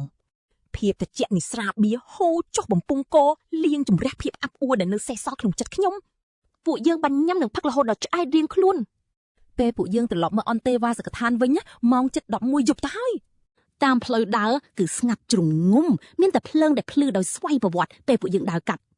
ខ្ញុំងូតទឹករួចក៏ផ្ដេកខ្លួនលើគ្រែឈើដ៏រឹងបិទភ្នែកហើយរៀបចំខ្លួនគេងឲ្យបានស្កប់ស្កល់មួយយប់ភ្លាមនោះសំឡេងមនុស្សយន្តគ្មានអារម្មណ៍បានបន្លឺឡើងក្នុងក្បាលខ្ញុំដូចជាសំឡេងចេញពីកុំព្យូទ័រទីងរកឃើញម្ចាស់ដែលស័ក្តិសមប្រព័ន្ធប្រាថ្នាត្រូវបានជួបដោយជោគជ័យខ្ញុំបើកភ្នែកធំភ្លាមរោមនៅលើខ្លួនខ្ញុំបាច់ជ្រុងទាំងអស់ដោយក្តីរន្ធត់ត្រឹមមួយប៉ព្រិចភ្នែកញើសត្រជាក់បានហូរស្រុកពេញផែនក្នុងរបស់ខ្ញុំប្រព័ន្ធមួយនេះគឺដូចគ្នាខ្លាំងណាស់ទៅនឹងអ្វីនៅក្នុងសុបិនរបស់ខ្ញុំស្មានតែខ្លួនឯងវង្វេងក៏បញ្ញាប់បិទភ្នែកវិញឲ្យរអ៊ូក្នុងចិត្តថាខ្ញុំច្បាស់ជាផឹកស្វឹងខ្លាំងពេកហើយគ្រាន់តែជាការយល់សប្តិប៉ុណ្ណោះប៉ុន្តែសំឡេងមនុស្សយន្តនោះបានបន្លឺឡើងម្ដងទៀតកាន់តែច្បាស់ជាងមុនទៅទៀតលោកម្ចាស់សូមកុំភ័យស្លន់ស្លោអីប្រព័ន្ធមួយនេះគឺជាប្រព័ន្ធប្រាថ្នាឱកាសនៃការបួងសួងចំនួន3ត្រូវបានផ្ដល់ជូនដល់លោកម្ចាស់ត្រូវតែបញ្ចប់ភារកិច្ចដែលបានកំណត់ដោយប្រព័ន្ធដើម្បីទទួលបានសិទ្ធិក្នុងការបួងសួងការបរាជ័យភារកិច្ចនឹងត្រូវទទួលទោសទៅងាប់ទៅខ្ញុំបានស្រែកជីវានៅក្នុងចិត្តខ្ញុំមិនត្រូវការប្រព័ន្ធស្អីទេចេញឲ្យឆ្ងាយពីក្បាលខ្ញុំទៅទីងការភ្ជាប់ប្រព័ន្ធមិនអាចត្រឡប់វិញបានទេប្រសិនបើលោកម្ចាស់បដិសេធមិនព្រមធ្វើភារកិច្ចអ្នកត្រូវតែទទួលការដាក់ទោស ការដាក់ទោសគឺធ្វើឡើងដោយចៃដន្យហើយវាអាចប៉ះពាល់ដល់សុខភាពការសិក្សាឬទំនាក់ទំនងសង្គមរបស់លោកម្ចាស់សំឡេងមនុស្សយន្តនោះមិនរង្គើបន្តិចសោះភារកិច្ចទី1ត្រូវបានដាក់ចុះមកធ្វើបាបសិស្សក្រីក្រដែលរៀនពូកែជាងគេក្នុងជំនាញវិវិនពេលវេលាកំណត់24ម៉ោងសូមបញ្ចប់ភារកិច្ចឲ្យបានឆាប់វិវិនរូបភាពរបស់ក្មេងស្រីម្នាក់នោះបានលេចឡើងក្នុងក្បាលរបស់ខ្ញុំភ្លាមនាងមិនខ្ពស់ទេកម្ពស់ប្រហែល1.57 ម៉ែត្រនាងតែងតែពាក់អាវធំសិស្សសាលាពណ៌ខៀវដែលស្លេកពណ៌ទៅហើយនៅរដូវរងានាងពាក់អាវរងាប៉ោងដ៏ចាស់មួយនៅរដូវក្តៅពាក់តែអាវសិស្សសាលាទេនៅក្នុងថ្នាក់នាងតែងតែអង្គុយនៅជួរមុខគេក្នុងត្រង់ភ្លឹងកត់ត្រាទុកយ៉ាងច្រើននិងប្រើប៊ិចចម្រោះពណ៌ដើម្បីគូសបញ្ជាក់ចំណុចសំខាន់ស្ថានភាពគ្រួសាររបស់នាងគឺលំបាកខ្លាំងមែនទែនខ្ញុំធ្លាប់ឮប្រធានថ្នាក់និយាយថាប៉ារបស់នាងគឺជាមនុស្សញៀនល្បែងដែលបានលេងចាញ់អស់រលីងពីខ្លួនទុកឲ្យគ្រួសារលិចលង់នៅក្នុងបំណុលយ៉ាងច្រើនឯម្ដាយរបស់នាងមានជំងឺប្រចាំកាយហើយត្រូវការប្រាក់ទិញថ្នាំពេញមួយឆ្នាំនាងក៏មានប្អូនប្រុសម្នាក់រៀននៅអនុវិទ្យាល័យផងដែរថ្លៃសិក្សានិងការចំណាយប្រចាំថ្ងៃគឺធ្លាក់លើស្មារបស់នាងទាំងអស់ជារៀងរាល់ថ្ងៃក្រោយចេញពីថ្នាក់នាងត្រូវធ្វើការក្រៅម៉ោងនៅហាងងាយស្រួលក្បែរសាលារហូតដល់ម៉ោង11យប់នៅចុងសប្តាហ៍នាងត្រូវដើរចែកខេត្តប័ណ្ណនៅក្នុងសុបិននោះខ្ញុំបានធ្វើតាមប្រព័ន្ធនេះហើយបានធ្វើបាបវិវិនយ៉ាងខ្លាំងពេលនាងមិនចាប់អារម្មណ៍ខ្ញុំបានហែកសភៅសរសេររបស់នាងជាជំរាកហើយបោះចោលរាយប៉ាយពេញកម្រាលឥដ្ឋខ្ញុំបានស្ទាក់ផ្លូវនាងនៅហាងងាយស្រួលលួចយកប្រាក់ខែដែលនាងទើបតែបើកបានរួចរុញនាងឲ្យដួលទៅលើដីខ្ញុំថែមទាំងបានផ្សព្វផ្សាយពាក្យចចាមអារ៉ាមដ៏អាក្រក់នៅលើវេទិការបស់សាលាទៀតផងដោយចោទថានាងតាក់ទងប្រុសចាស់អ្នកមានដើម្បីលុយនិងប្រើល្បិចថោកទាបដើម្បីទទួលបានអាហារូបករណ៍ទីបំផុត2ឆ្នាំក្រោយបញ្ចប់ការសិក្សាសម្ពាធដ៏សែនធ្ងន់ធ្ងរបានរុញច្រាននាងឲ្យបញ្ចប់ជីវិតយ៉ាងខ្លោចផ្សានៅអគារសិក្សាព័ត៌មានចុះផ្សាយថាមុនពេលនាងស្លាប់នាងនៅជំពាក់បំណុលគេជាង100,000យួនម្ដាយរបស់នាងបានស្លាប់ដោយសារតែគ្មានប្រាក់សម្រាប់ព្យាបាលជំងឺចំណែកប្អូនប្រុសរបស់នាងក៏ត្រូវបោះបង់ការសិក្សាដើម្បីទៅធ្វើការផងដែរពេលនោះខ្ញុំថែមទាំងគិតថាគឺប្រព័ន្ធនេះហើយដែលបង្ខំខ្ញុំហើយខ្ញុំគ្មានជំរឿអ្វីក្រៅពីធ្វើតាមវាឡើយឥឡូវគិតឡើងវិញខ្ញុំពិតជាមនុស្សទេរឆានមែនខ្ញុំបានបំផ្លាញជីវិតនាងដោយដៃខ្ញុំផ្ទាល់ខ្ញុំរុញនាងចូលផ្លូវផ្ទាល់ខ្ញុំលើកដៃទះកំភ្លៀងខ្លួនឯងមួយទំហឹងសំឡេងនោះបន្លឺឡើងយ៉ាងច្បាស់ក្នុងបន្ទប់អន្តេវាសិកដ្ឋាន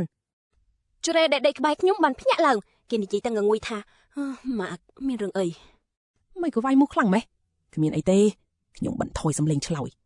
បំពង់កខ្ញុំអួលណែនបន្តិចប៉ុន្តែខួរក្បាលកំពុងគិតខ្វាយខ្វល់ដូចជាសមុទ្រកំពុងមានព្យុះសោកនាដកម្មនៅក្នុងសុបិននោះខ្ញុំដាច់ខាតមិនឲ្យវាកើតឡើងម្ដងទៀតជាដាច់ខាតវិវៀនល្អណាស់នាងមិនសមទទួលទីបញ្ចប់បែបនេះទេប៉ុន្តែប្រព័ន្ធនេះនិយាយថាបើខ្ញុំមិនបំពេញភារកិច្ចទេវានឹងមានការដាក់ទណ្ឌកម្មតើខ្ញុំគួរធ្វើយ៉ាងណាប្រសិនបើការដាក់ទណ្ឌកម្មនោះប៉ះពាល់ដល់បងប្អូនឬការសិក្សារបស់ខ្ញុំតើខ្ញុំត្រូវដោះស្រាយយ៉ាងណាខ្ញុំសម្លឹងមើលដំបូលបន្ទប់ខួរក្បាលខ្ញុំវឹកវរខ្លាំងណាស់ស្រាប់តែមានគំនិតមួយផុសឡើងប្រព័ន្ធនោះប្រាប់ឲ្យខ្ញុំធ្វើបាបវិវៀនប៉ុន្តែវាមិនដែលបញ្ជាក់ថាខ្ញុំត្រូវធ្វើបាបនាងដោយវិធីណានោះទេតើការកំណត់អត្ថន័យធ្វើបាបសម្រាប់ដោយខ្ញុំឬប្រព័ន្ធនោះចុះបើខ្ញុំប្រើវិធីផ្សេងធ្វើបាបនាងវិញបញ្ចប់ភារកិច្ចប្រព័ន្ធផងនិងជួយនាងផងតើមិនល្អឥតចុះទីឬគ្រាន់តែគំនិតនេះផុសឡើងភ្លាមខ្ញុំងើបអង្គុយផ្លែតដោយភ្នែកភ្លឺផ្លែកត្រូវហើយខ្ញុំនឹងធ្វើវារសៀលថ្ងៃបន្ទាប់ខ្ញុំបានទៅដល់អគារសិក្សាមុនកន្លះម៉ោងដើម្បីរងចាំចាប់ផ្ដើមផែនការពេលចេញលេងភ្លាមក្រុមសិស្សបានដើរចេញមកជជែកគ្នាលេងយ៉ាងសប្បាយរីករាយខ្ញុំឈប់ឯកនឹងដើមឈើមួយដោយភ្នែកសម្លឹងជាប់ទៅមាត់ទ្វារអគារដើម្បីរងចាំមើលវីវៀនដើរចេញមកខ្ញុំបានគិតយ៉ាងល្អិតល្អន់រួចរាល់ហើយកាលពីយប់មិញពីរបៀបធ្វើបាបនាងឯងតែអាចជួយនាងទៀតអ្វីដែលនាងខ្វះខាតបំផុតគឺលុយនិងផ្លូវគិតពីឪពុកញៀនលបែងរបស់នាងដូច្នេះខ្ញុំត្រូវចាប់ផ្ដើមពីចំណុចទាំងពីរនេះក្រោយពីរងចាំប្រហែល10នាទីខ្ញុំក៏បានឃើញវីវៀននាងកំពុងស្ពីកាបូបដ៏ចាស់ទ្រុឌទ្រោមនិងកាន់ថង់ផ្លាស្ទិកមួយក្នុងដៃខាងក្នុងមាននំប៉ាវ2និងជក់បន្លែមកកញ្ចប់ទូចនោះប្រហែលជាអាហារពេលល្ងាចរបស់នាងឯងនាងដើរយ៉ាងលឿនអោនក្បាលចុះហាក់ដូចជាខ្លាចគេចំណាំមុខនាងបានខ្ញុំរៀបនឹងឈានជើងទៅនិយាយជាមួយនាងទៅហើយស្រាប់តែមានបុរសចំណាស់ម្នាក់រត់យ៉ាងលឿនចេញពីផ្លូវតូចមួយគាត់ស្លៀកអាវធំរហែករហាក់ដែលពុះពេញដោយស្នាមប្រឡាក់ខ្លាញ់សក់គាត់រញ៉េញ៉ៃហើយផ្ទៃមុខពេញទៅដោយពុកចកាកត្រើងគាត់ធំក្លិនបារីនិងស្រាយ៉ាងខ្លាំងក្លាបំផុតគាត់ចាប់ដៃវិវៀនយ៉ាងជាប់ Sầm lên có cơm quạt đắp tự đôi cả đặc khát. Lôi nào ấy nà. Anh prap ỏi anh vô lôi máu. Anh lẹ tục mền tế. Nó cứ Frank ở bụng niêng. Vì viên phây khlang na rồi hột nhua khuôn trong prop. Thằng plastic nông đây rồi bỏ niếng. Có bán thắt lẹ đọt đi. Nông bao thằng pi bán đần nia cho tao không thọ phụ nực bài phơ. Hai bật lạ đôi phụ đó có quạ phliêm tại mà đong. Mục rồi bỏ niếng prai chỉ slek slang. Sầm lên niêng nhua hạ đôi chỉ chích dung ta hơi. Ba,ខ្ញុំពិតជាគ្មានលុយច្រើនទេប្រាក់ខែរបស់ខ្ញុំខែនេះខ្ញុំទៅតែយកទៅទិញថ្នាំឲ្យម៉ាក់លុយដែលសល់គឺគ្រាន់តែគ្រប់គ្រាន់សម្រាប់ខ្ញុំនិងប្អូនប្រុសបន្តរស់នៅប៉ុណ្ណោះទិញថ្នាំជំងឺវាដូចរណ្ដៅគ្មានបាតមើលមិនជាទេ Frank លើកដៃឡើងបំរុងនឹងផ្ទះកំភ្លៀង Vivian កម្លាំងដៃនោះបក់មកយ៉ាងសាហាវវានិយាយថាថ្ងៃនេះនាងឯងត្រូវតែឲ្យលុយអញ 5000 យួនបើមិនចឹងទេអញនឹងទៅឡូឡានៅសាលាឲ្យនាងឯងរៀនលេងកើតែម្ដងឲ្យអ្នកគ្រប់គ្នាដឹងថាឪពុកនាងឯងជាអ្នកលេងល្បែង Vivian បិទភ្នែកញ័រខ្លួនចម្ប្រប់នាងភ័យខ្លាចរហូតដល់គ្រប់គ្រងខ្លួនលេងបានខ្ញុំលែងឈរមើលទៀតហើយខ្ញុំស្ទុះទៅមុខហើយច្រាន Frank ចេញយ៉ាងខ្លាំងវាបាត់បង់លំនឹងដើរថយក្រោយប្រមាណជំហានស្ទើរតែដួលអុកគូតទៅហើយខ្ញុំលើកដៃឡើងហើយជូនកដោវាមួយកំភ្លៀងចំកដាមុខហួយដៃនេះដាច់ស្រេចតែម្ដង Frank ត្រូវខ្ញុំទះរហូតដល់គាំងថ្មឹងវាឈោកគាំងមកកន្លែងយកដៃខ្ទប់មុខហើយសម្លក់មកខ្ញុំទាំងខឹងសម្បើបំផុតតើឯងជាអ្នកណាឯងដឹងថាអញជាអ្នកណាហ៎ខ្ញុំសម្លឹងមើលវាដោយក្រសែភ្នែកត្រជាក់ស្រេបតែសម្ដីពោពេញដោយកំហឹងចុះឯងដឹងថាខ្ញុំជាអ្នកណាទេសាក់ប៉ះនាងម្ដងទៀតសាក់មើលចាំមើលថានឹងមានរឿងអ្វីកើតឡើង Frank សម្លឹងមើលខ្ញុំរួចងាកទៅមើលហ្វូងសេះដែលកំពុងចោមរោមមើលជុំវិញអ្នកខ្លះបានដកទូរទស្សន៍មកថតបាត់ទៅហើយទឹកមុខរបស់វាចាប់ផ្ដើមប្រែប្រួលភាពភ័យខ្លាចលេចឡើងក្នុងភ្នែកវាតែវាប្រញាប់ធ្វើមុខកាច់ដាក់ខ្ញុំវិញភ្លាមហើយចាំតែមើលទៅរឿងនេះមិនទាន់ចាប់ទេនិយាយចាប់វាសម្លក់ Vivian យ៉ាងសាហាវរួចងាកក្រោយរត់បដើជេជុំបដើគេចខ្លួនបាត់ស្រមោលចូលទៅក្នុងផ្លូវតូចនោះយ៉ាងលឿន Vivian ដួលទន់ជង្គង់ទៅលើដីហើយរើសនំប៉ៅប្រឡាក់ភក់ទាំងពីរនោះឡើងយ៉ាងថ្នាក់ថ្នមទឹកភ្នែកនាងស្រក់ចុះមកមិនដាច់ដូចខ្សែគុជខ្យងដាច់សើមជោកនំប៉ៅបន្សល់ទុកនៅស្នាមទឹកដក់គក់ស្មានាងញ័រតិចមើលទៅនាងពិតជាគួរឲ្យអាណិតនិងអស់សង្ឃឹមខ្លាំងណាស់ខ្ញុំដើរទៅទីនាងឲ្យក្រោកឈូឡើងខ្ញុំខ្លែងធ្វើជាប្រើសម្ដីគំហកនិងធុញទ្រាន់ដាក់នាងដើរតាមខ្ញុំមកខ្ញុំអូសដៃ Vivian យ៉ាងខ្លាំងរហូតដល់នាងស្ទើរតែដួលនាងងើបមុខឡើងភ្នែកពោពេញដោយភាពភ័យខ្លាចហើយនិយាយទាំងសម្លេងញ័រចុះលោកចង់មកណៃបិទមាត់ហើយដើរទៅខ្ញុំមិនខ្វល់ពីសម្ដីនាងឡើយហើយអូសនាងត្រង់ចូលទៅក្នុងបន្ទប់រៀនតូចមួយនៅខាងក្រោយអគារសិក្សាបន្ទប់នោះជាកន្លែងសម្រាប់រៀនខ្លួនឯងហើយកម្រមានអ្នកណាដើរកាត់ទីនោះណា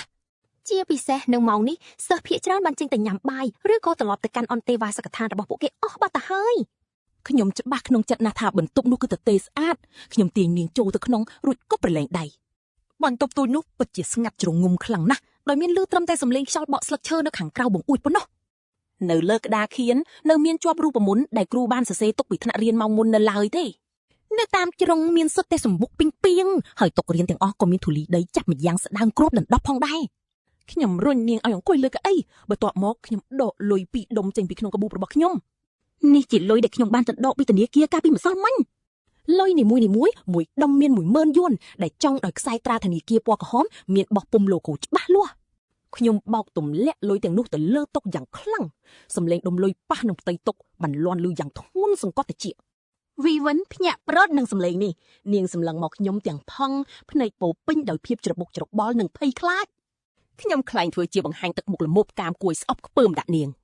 ខ្ញុំសម្លឹងមើលនាងពីក្បាលដល់ចុងជើងសម្ដីរបស់ខ្ញុំក៏ប្រហើនកោងកាចខ្ញុំចង់ជួនាងធ្វើជាជំនួយការផ្ទាល់ខ្លួនប្រាក់ខែគឺ20000 យួនក្នុងមួយខែលក្ខខណ្ឌគឺសាមញ្ញបំផុតត្រូវនៅចាំបម្រើតាមការហៅគ្រប់ពេលវេលាទោះខ្ញុំប្រើឲ្យនាងធ្វើអ្វីក៏ដោយក៏នាងត្រូវតែធ្វើវាមិនខានហាមប្រឆាំងដាច់ខាតភ្នែក Vivian បញ្ចេញពន្លឺដូចជាឃើញក្តីសង្ឃឹមតែវាក៏រលាកបាត់ទៅវិញភ្លាមនាងខំបបោមាត់ខ្លួនឯងដៃទាំងពីរក្តាប់ជាយអាវក្រៅរបស់នាងយ៉ាងណែនហើយក៏ស្រាប់តែស្ទុះក្រោកឈើពីកៅអីឡើងភ្លាមសំឡេងនាងពោពេញដោយការប្រឆាំងតវ៉ាខ្ញុំមិនធ្វើទេលោកកំហ៊ានមកគិតចាំងធ្វើបាបខ្ញុំអីសោះសុកចិត្តដាច់ពោះស្លាប់ក៏ខ្ញុំមិនធ្វើរឿងបែបនេះដែរធ្វើបាបនាងហ៎ខ្ញុំសើចចំអកលើកដៃឡើងហើយទះក៏ភ្លៀងនាងតិចម្ដាយខ្ញុំមិនបានប្រើកម្លាំងទេគ្រាន់តែប៉ះថ្ពាល់នាងតិចប៉ុន្តែវានៅតែបន្សល់ស្នាមក្រហមលើមុខនាងខ្ញុំត្រូវតែធ្វើឲ្យនាងគិតថាខ្ញុំពិតជាចង់ធ្វើបាបនាងមែនដើម្បីកុំឲ្យផែនការនេះបែកការនៅពេលក្រោយ ខ្ញុំតម្លើងសម្លេងដោយចេតនាសម្ដីរបស់ខ្ញុំពោពេញដោយការគំរាមកំហែងកុំចង់រឹងរូសជាមួយខ្ញុំឲ្យសោះប្រយ័ត្នតែស្ដាយក្រោយម្ដាយរបស់នាងកំពុងនៅមន្ទីរពេទ្យរងចាំលុយទិញថ្នាំមែនទេប្អូនប្រុសនាងក៏មិនទាន់បង់ថ្លៃសាលាខែនេះដែរមែនទេបើនាងមិនព្រមធ្វើតាមខ្ញុំនឹងបោះលុយនេះចោលភ្លាមខ្ញុំនឹងធ្វើឲ្យនាងងើបមុខមិនរួចជារៀងរហូតនាងគិតថានាងនៅតែអាចបន្តការសិក្សាបានទៀតនាងគិតថាម្ដាយនាងអាចរស់បានទេពាក្យសម្ដីទាំងនេះចាក់ដោតបេះដូងវិវិនដូចជាកំបិតទឹកភ្នែកនាងស្រក់ចុះភ្លាមហើយស្មានាងញ័រយ៉ាងខ្លាំងនាងសម្លឹងមើលដុំលុយទាំងពីរនៅលើតុរួចងាកមកមើលខ្ញុំក្រសែភ្នែករបស់នាងពោពេញដោយការឈឺចាប់និងការតស៊ូក្នុងចិត្តយ៉ាងខ្លាំងទីបញ្ចប់នាងអោនក្បាលចុះយឺតជាមួយនឹងសង្លេងអួលដើមកហាក់ដូចជាព្រមចុះចាញ់រាល់ការតស៊ូទាំងអស់ខ្ញុំយកព្រមធ្វើនាងលូកដៃដែលកំពុងញ័រញាក់នោះចេញមកនាងប្រមូលលុយនៅលើតុនោះមកអោបជាប់នឹងទ្រូងយ៉ាងប្រុងប្រយ័ត្នហាក់ដូចជាក្តីសង្ឃឹមតែមួយគត់ដើម្បីរស់បន្ទាប់មកនាងងើបមុខឡើងភ្នែកឡើងក្រហមរួចសួរតិចថាតើធ្វើនៅទីនេះឬក៏ពួកយើងទៅសន្តាគារពេលឃើញភាពអាម៉ាស់និងភាពអស់សង្ឃឹមនៅក្នុងកែវភ្នែករបស់នាងបេះដូងខ្ញុំឈឺចាប់ដូចគេយកមកជុលមកចាក់ឈឺរហូតដល់ខ្ញុំស្ទើរតែដកដង្ហើមមិនរួចទៅហើយប៉ុន្តែខ្ញុំមិនអាចទន់ជ្រាយបានទេបើខ្ញុំទន់ជ្រាយផែនការទាំងមូលនឹងរលាយអន្តរាយហើយប្រព័ន្ធក៏មិនលើកលែងឲ្យខ្ញុំដែរខ្ញុំខ្លាញ់ធ្វើទឹកមុខខ្ពើមរអើមចងចិញ្ចើមនិងសម្លឹងមើលនាងពីលើដល់ក្រោមជាមួយនឹងសម្ដីមើងងាយនាងគិតថាមនុស្សស្គមស្កាំងហើយធំក្លិនសាប៊ូបោកកៅអៅថោកទាបដូចនាងស័ក្តិសមជាមួយខ្ញុំមែនទេផ្ទៃមុខរបស់វីវៀនប្រែជាស្លេកស្លាំងភ្លាមនាងអោនក្បាលកាន់តែទាបស្ទើរតែកប់ចូលទៅក្នុងទ្រូងរបស់នាងទៅហើយម្រាមដៃនាងក្តាប់លុយជាប់នឹងទ្រូងយ៉ាងណែនរហូតដល់សន្លាក់ដៃរបស់នាងប្រែជាពណ៌សឥឡូវនេះខ្ញុំនឹងប្រាប់នាងពីលក្ខខណ្ឌទី1របស់ខ្ញុំបន្ថយសម្លេងបន្តិចប៉ុន្តែវានៅតែបង្កប់នូវភាពដាច់អហង្ការចាប់ពីថ្ងៃនេះតទៅឈប់ធ្វើការក្រៅម៉ោងទាំងអស់ភ្លាមកុំទៅធ្វើការនៅហាងងាយស្រួលទៀតកុំទៅចែកខិតទៅបានទៀតនាងត្រូវតែញ៉ាំអាហារពេលព្រឹកពេលថ្ងៃត្រង់និងពេលល្ងាចលើសពីនេះនាងត្រូវញ៉ាំម្ហូបល្អយ៉ាងហោចណាស់មានសាច់មួយមុខនិងបន្លែមួយមុខចំណាយលើម្ហូបអាហារប្រចាំថ្ងៃរបស់នាងមិនត្រូវតិចជាង50យួនទេចាំបំពន់រាងកាយឲ្យមានសុខភាពល្អសិនសឹមមកជួបខ្ញុំដើរតាមខ្ញុំទាំងរាងកាយបែបនេះមានតែធ្វើឲ្យខ្ញុំខ្មាស់គេប៉ុណ្ណោះយល់ទេវីវៀនគៀងថ្មឹងនាងងើបមុខឡើងភ្នែកពោពេញដោយភាពវង្វេងវង្វាន់ហាក់ដូចជាមិនយល់ពីអ្វីដែលខ្ញុំទើបតែនិយាយនាងប្រហែលជាមិននឹកស្មានដល់សោះថាការធ្វើបាបរបស់ខ្ញុំគឺគ្រាន់តែបង្ខំឲ្យនាងញ៉ាំអាហារបានត្រឹមត្រូវនិងឈប់ធ្វើការក្រៅម៉ោងប៉ុណ្ណោះសម្លឹងមើលអីខ្ញុំសម្លក់នាងដោយចេតនាជាមួយនឹងសម្ដីធុញធាប់កុំគិតថាខ្ញុំមានចេតនាល្អចង់ជួយនាងឲ្យសោះខ្ញុំគ្រាន់តែមិនអនុញ្ញាតឲ្យមនុស្សក្រីក្រគួរឲ្យអាណិតដូចនាងមានវត្តមាននៅក្នុងសាលានេះទេវាប៉ះពាល់ដល់កិត្តិយសខ្ញុំឥឡូវយកលុយនេះហើយចេញទៅនិយាយចប់ខ្ញុំបែរខ្នងដៃចេញទៅត្រង់ដោយមិនងាកក្រោយវិញឡើយ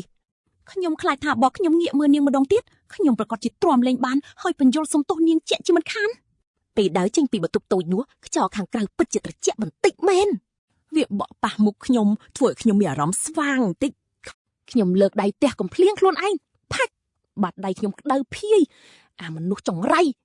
ខ្ញុំដាក់បណ្ដាសាខ្លួនឯងខ្ញុំពិតជាចង់ជួយនាងណាស់តែបែរជាត្រូវប្រើវិធីដូចឈឺចាប់បែបនេះទៅវិញគ្រាន់តែត្រឡប់មកដល់អន្តេវាសិកដ្ឋានខ្ញុំទៅតែអង្គុយចុះមិនទាន់តែបាត់ហត់ផងសម្លេងប្រព័ន្ធក៏ពលឺឡើងក្នុងក្បាលខ្ញុំតែម្ដងឌីងម្ចាស់ប្រព័ន្ធបានបញ្ចប់បេសកកម្មហើយធ្វើបាបសិស្សក្រីក្រឆ្នើមវីងការវិតម្លៃបេសកកម្មគឺជោគជ័យម្ចាស់ប្រព័ន្ធទទួលបានឱកាសពងប្រាថ្នាមួយដោយផ្អែកលើស្ថានភាពបច្ចុប្បន្នប្រព័ន្ធសូមណែនាំឲ្យជ្រើសរើសការវិនិយោគប្រាក់ចំណេញការពង្រឹងការសិក្សាឬការពង្រីកបណ្ដាញទំនាក់ទំនងសូមធ្វើការពងប្រាថ្នាភ្លាមខ្ញុំដកដង្ហើមធំដោយអារម្មណ៍ធូរស្រាលក្នុងចិត្តបេសកកម្មចប់សពគ្រប់ហើយវីវិនក៏មានសុវត្ថិភាពដែរដោយមិនចាំបាច់គិតច្រើនខ្ញុំនិយាយត្រង់ទៅកាន់ប្រព័ន្ធនៅក្នុងចិត្តតែម្ដងខ្ញុំសុំគេងលុកឲ្យបានស្កប់ស្កល់ឥតខ្ចោះចំនួន8ម៉ោងគត់ជារៀងរាល់ថ្ងៃនៅក្នុងសុបិននោះសម្រាប់សេចក្តីប្រាថ្នាដំបូងខ្ញុំបានជ្រើសរើសភាពមានបានលទ្ធផលគឺ Spencer ចំណេញទ្វេដងហើយប៉ាម៉ាក់កាន់តែស្រឡាញ់ពេញចិត្តវាខ្លាំងជាងមុនទៅទៀតលើកនេះខ្ញុំដាច់ខាតមិនរើសយកសេចក្តីប្រាថ្នាដែលផ្ដល់ផលប្រយោជន៍ហួសហេតុទាំងនោះទេខ្ញុំចង់រើសអ្វីដែលមានប្រយោជន៍សម្រាប់ខ្លួនឯងដោយមិនឲ្យ Spencer ទទួលបានផលចំណេញឌីងម្ចាស់ប្រព័ន្ធប្រាថ្នាចង់គេងលក់ស្កប់ស្កល់8ម៉ោងជារៀងរាល់ថ្ងៃប្រាថ្នាបានសម្រេចឥទ្ធិពលនឹងចាប់ផ្ដើមយប់នេះសូមរងចាំប្រព័ន្ធក៏បានបាត់ទៅវិញយប់នោះខ្ញុំគេងលើគ្រែឈើហើយក៏លក់យ៉ាងលឿន គ្មានយោសោបអាក្រក់គ្មានសម្លេងរំខានសុំបីតែបន្តិចសុំបីតែសម្លេងស្រមុករបស់ត្រេក៏ខ្ញុំមិនលឺដែរខ្ញុំគេងលក់យ៉ាងស្កប់ស្កល់បែបដូចកំពុងគេងលើពពកអញ្ចឹងពេលខ្ញុំភ្ញាក់ឡើងនៅព្រឹកបន្ទាប់ពន្លឺព្រះអាទិត្យក៏កំពុងចាំងចែងយ៉ាងភ្លឺចិញ្ចាញ់ចិញ្ចាចទៅហើយត្រេនិងអ្នកផ្សេងទៀតក៏ក្រោកអស់ហើយដែរខ្ញុំពុតខ្លួនដោយមានអារម្មណ៍ថាពេញរាងកាយពោពេញដោយថាមពលខួរក្បាលរបស់ខ្ញុំក៏ស្រឡះល្អណាស់ដែរនេះគឺជាការគេងដ៏ល្អបំផុតក្នុងជីវិតរបស់ខ្ញុំទាញកាបូបស្ពាយហើយក៏ដើរសម្ដៅទៅថ្នាក់រៀនតែម្ដងគ្រាន់តែដើរមកដល់មាត់ទ្វារអគារសិក្សាភ្លាមខ្ញុំក៏លឺមិត្តរួមថ្នាក់ខ្លះកំពុងនិយាយដើម Spencer តែម្ដងពួកឯងលឺនៅកាលពីម្សិលមិញ Spencer គេងពេញមួយថ្ងៃត្មងខ្ញុំលឺថាម៉ោងរោរបស់គេរោរាប់សិបដងកាលពីព្រឹកព្រលឹមហើយគេនៅតែមិនព្រមងើបទៀតចុងក្រោយប៉ាម៉ាក់របស់គេត្រូវបញ្ជូនតៃកុងឡានមកដល់អន្តេវាសិកដ្ឋានរបស់គេផ្ទាល់ដើម្បីដាក់គេឲ្យក្រោកគេស្ទើរតែខកខានចូលរៀនទៅហើយក្មេងស្រីម្នាក់ខ្សឹបប្រាប់មើលទៅនាងដូចជាចូលចិត្តរឿងជាចាំអារាមនេះណាម៉ានឹងកាលពីយប់មិញខ្ញុំបានឆាតបបួលគេទៅលេងហ្គេមនៅហាងអ៊ីនធឺណិតហើយគេមិនបានតបទេរហូតដល់ព្រឹកនេះដោយប្រាប់ថាគេគេងជ្រុលហើយអត់បានឃើញសារបុរសម្នាក់នៅក្បែរនាងនិយាយកាត់ដោយស្ដាប់ទៅមានការសង្ស័យបន្តិចពីមុនគេមិនដែលបែបនេះទេហេតុអីបានជាស្រាប់តែគេងច្រើនបែបនេះខ្ញុំឮថាប៉ាម៉ាក់របស់គេបាននាំគេទៅពេទ្យដើម្បីពិនិត្យសុខភាពថតខួរក្បាលពិនិត្យឈាមនិងធ្វើអ្វីៗគ្រប់យ៉ាងទាំងអស់លទ្ធផលគឺគ្មានជំងឺអ្វីទាំងអស់គ្រូពេទ្យនិយាយថាវាជារឿងចម្លែកណាស់ពួកគេមិនដែលឃើញអ្នកណាគេងច្រើនបែបនេះទេក្មេងស្រីម្នាក់ទៀតនិយាយដោយបើកភ្នែកធំធំពោពេញដោយការចង់ដឹងខ្ញុំសើចចំអកក្នុងចិត្តដោយដែលខ្ញុំបានទាយទុកអញ្ចឹងឥទ្ធិពលប្រព័ន្ធត្រូវបានកើនឡើងទ្វេដងខ្ញុំប្រាថ្នា8ម៉ោងអញ្ចឹង Spencer ត្រូវរងគ្រោះ16ម៉ោងនេះគឺជាអន្ទាក់របស់ប្រព័ន្ធទោះខ្ញុំប្រាថ្នាអ្វីក៏ដោយ Spencer នឹងទទួលបានផលចំណេញទ្វេដងជានិច្ចអ្វីក៏ដោយដែលខ្ញុំបានពងប្រាថ្នា Spencer ទទួលបានផលប្រយោជន៍គុណនឹង2ប៉ុន្តែលើកនេះផលចំណេញទ្វេដងនេះគឺជាបញ្ហាដ៏ធំមួយសម្រាប់គេក្រោយពេលចេញលេង Spencer ពិតជាមករកខ្ញុំមែនមុខរបស់គេមើលទៅយ៉ាប់មែនតែនគេមានរង្វង់ខ្មៅជុំវិញភ្នែកយ៉ាងក្រាស់ដូចជាស្នាមជាំអញ្ចឹងភ្នែករបស់គេឡើងក្រហមថាមពលរបស់គេត្រូវបានស្រូបអស់រលីងសូម្បីតែសក់ដែលធ្លាប់តែរៀបចំយ៉ាងស្អាតក៏មើលទៅដូចជាអំបោសជូតអត់ទៅហើយឯងកំពុងលាក់បាំងរឿងអីពីយងមែនទេគេបានមករៀងផ្លូវខ្ញុំសំលេងពេញដោយការសង្ស័យហើយភ្នែករបស់គេសម្លឹងមកខ្ញុំយ៉ាងមុតមាំដើម្បីសង្កេតមើលប្រតិកម្មរបស់ខ្ញុំធ្វើពុតជាភ្ញាក់ប្រើហើយបង្ហាញទឹកមុខងឿងឆ្ងល់អត់ទេខ្ញុំមានលាក់អីមានរឿងអីមករួមថ្នាក់ Spencer មុខមាត់ឯងមើលទៅមិនសូវស្រួលសោះឯងសម្រាប់មិនបានគ្រប់គ្រាន់មែនទេថ្មីនេះសម្ពាធការសិក្សាខ្ពស់ពេកមែនទេ Spencer សម្លឹងមកខ្ញុំការសង្ស័យនៅក្នុងភ្នែករបស់គេកាន់តែជ្រៅទៅជ្រៅមួយរយៈនេះខ្ញុំងើបពីដេកមិនរួចសោះទោះខំយ៉ាងណាក៏ដោយខ្ញុំត្រូវដេកដល់ទៅ16ម៉ោងឯនោះអា Spencer ត្អូញត្អែទោះយប់មិញចូលដេកពីព្រលប់យ៉ាងណាក៏ដោយក៏ថ្ងៃបន្ទាប់អញនៅតែងើបមិនរួចដែរវានៅតែបន្តរអ៊ូប៉ាម៉ាក់បាននាំអញទៅពេទ្យធំនិងជួបអ្នកជំនាញជាច្រើនតែនៅតែរកមូលហេតុមិនឃើញវាសម្លឹងមកខ្ញុំប្រាប់អញមើលតើមានរឿងអីនឹងមានគេកំពុងលេងស្នៀតអីដាក់អញមែនទេពេលវានិយាយដល់ពាក្យថាលេងស្នៀតភ្នែករបស់វាគឺសម្លឹងចំមកខ្ញុំតែម្ដងវាកំពុងសង្ស័យថាមានរឿងមិនស្រួលតែខ្ញុំធ្វើមិនដឹងមិនលឺខ្ញុំក្រវីស្មាធ្វើសម្លេងបែបក្មេងស្លូតត្រង់ប្រហែលមកពីឯងខំរៀនពេកទេដឹងថ្មីនេះរាល់ដងឯងរៀនមិនសូវចូលទេចឹងហើយច្បាស់ជាខំប្រឹងដេកយប់ជ្រៅដើម្បីទន្ទិញមេរៀនមុនប្រឡងឯងមើលទៅប្រហែលមកពីឯងដេកយប់ជ្រៅពេកទៅធ្វើឲ្យខូចសុខភាពបែបនេះខ្ញុំញញឹមក្នុងចិត្តយកពេលសម្រាកខ្លះទៅឈប់លេងហ្គេមរហូតទៀតទៅខ្ញុំប្រាប់វាដោយសំឡេងរាបស្មើហា Spencer បំរុងនឹងហើបមាត់និយាយទៀតទៅហើយប៉ុន្តែសំឡេងជួងចូលរៀនបានបន្លឺឡើងគ្រូបង្រៀនក៏បានដើរចូលមកក្នុងថ្នាក់ជាមួយនឹងសៀវភៅមេរៀនក្នុងដៃវាសម្លឹងមកខ្ញុំទាំងខឹងសម្បារួចក៏ងាកខ្លួនដើរត្រឡប់ទៅអង្គុយនៅកន្លែងរបស់វាវិញដែលនៅជួរខាងក្រោយក្បែរបង្អួចប៉ុន្មានថ្ងៃបន្ទាប់មកជំងឺដេកមិនឆ្អែតរបស់អា Spencer កាន់តែធ្ងន់ធ្ងរទៅហើយល្អណាស់ពេលនៅក្នុងថ្នាក់វាដេកងក់ពេញនឹងក្បាលផ្អៀងចុះឡើងទឹកមាត់របស់វាហូរប្រឡាក់សើមពេញសភៅនៅលើតុជារៀងរាល់ថ្ងៃសៀវភៅទីផ្សារមួយក្បាលនោះគឺក្រាញរួញកាពីតអស់ទៅហើយដោយសារតែទឹកមាត់ដ៏ស្មុគគ្រោករបស់វាគ្រូបានហៅវា2-3ដងដើម្បីឲ្យឆ្លើយសំណួរហើយវាក៏ភ្ញាក់ឡើងទាំងផ្លាំងស្មារតីដូចមនុស្សឆ្កួតចឹងវាគៀងនិយាយអ្វីមិនចេញមួយម៉ាត់សោះធ្វើឲ្យមិត្តរួមថ្នាក់ទាំងអស់សើចចំអកឲ្យវាយ៉ាងសប្បាយសំមុខវាហើយមានពេលមួយនោះវាថែមទាំងដេកលក់កដាលអង្គប្រជុំរបស់ក្រុមប្រឹក្សាសិស្សទៀតផងគួរឲ្យអាម៉ាស់មែន ពេលប្រធានកំពុងនិយាយសំឡេងស្រមុករបស់វាលន់ក៏ក្រើកពេញបន្ទប់ប្រជុំដ៏ស្ងាត់ជ្រុងនោះតែម្ដងប្រធានខឹងខ្លាំងពេកក៏ទាត់អា Spencer ចេញពីក្រុមប្រឹក្សាភ្លាមនៅនឹងកន្លែងតែម្ដងលទ្ធផលដែលវាស័ក្តិសមនឹងទទួលបានចំណែកឯលោកនិងលោកស្រី Sterling វិញគូចង់ឈួតទៅហើយពួកគេបាននាំវាទៅពេទ្យធំមួយហើយមួយទៀតសូម្បីតែធ្វើដំណើរទៅមន្ទីរពេទ្យជំនាញនៅប៉េកាំងនិងសៀងហៃដើម្បីធ្វើតេស្តគ្រប់បែបយ៉ាងប៉ុន្តែលទ្ធផលទាំងអស់បង្ហាញថារាងកាយរបស់វាគឺគ្មានបញ្ហាអ្វីទាល់ទេសោះគួរឲ្យចង់សើចសូចនាករទាំងអស់របស់វាគឺធម្មតាពួកគេអស់ផ្លូវត្រូវដើរឲ្យលើកនេះពួកគេថែមទាំងទៅរកគ្រូទាយដើម្បីសុំយន់ឲ្យ Spencer ពាក់និងរៀបចំហុងស៊ុយនៅក្នុងផ្ទះទៀតផងប៉ុន្តែគ្មានអ្វីបានផលនោះទេ Spencer នៅតែបន្តដេក16ម៉ោងក្នុងមួយថ្ងៃដដែលវាមិនងាយចប់ទេពេលវាភ្ញាក់ឡើងវាវង្វេងវង្វាន់ដូចមនុស្សដែលត្រូវគេដកភ្លើងចេញចឹងមើលទៅគួរឲ្យសង្វេគណាស់អ្នកក៏ប្រហែលជាដឹងពីមូលហេតុហើយចំណែកឯខ្ញុំវិញខ្ញុំគេងលក់ស្កប់ស្កល់8ម៉ោងជារៀងរាល់ថ្ងៃហើយស្មារតីរបស់ខ្ញុំកាន់តែស្រស់ថ្លាទៅពេលនៅក្នុងឋានៈការបដោតអារម្មណ៍របស់ខ្ញុំគឺខ្ពស់ខ្លាំងមែនទែនខ្ញុំអាចយល់រាល់អ្វីដែលគ្រូបង្រៀនបានយ៉ាងឆាប់រហ័សបំផុតខ្ញុំថែមទាំងអាចឆ្លើយសំណួរជំនួសមិត្តរួមថ្នាក់របស់ខ្ញុំបានទៀតផងពិតជាងាយស្រួលណាស់ពីមុនណាគណិតវិទ្យារបស់ខ្ញុំគឺខ្សោយណាស់ហើយខ្ញុំតែងតែពិបាកក្នុងការរៀនតាមគ្រូឲ្យទាន់ជានិច្ចតែពេលនេះខ្ញុំយល់អ្វីយ៉ាងងាយស្រួលហើយថែមទាំងអាចធ្វើលំហាត់កម្រិតខ្ពស់ដោយខ្លួនឯងបានយ៉ាងរលូនមិត្តរួមបន្ទប់ថាខ្ញុំប្រៀបដូចជាមនុស្សផ្សេងដែលក្លាហានជាងមុននៅល្ងាចមួយខ្ញុំកំពុងអង្គុយអានសៀវភៅក្នុងបណ្ណាល័យ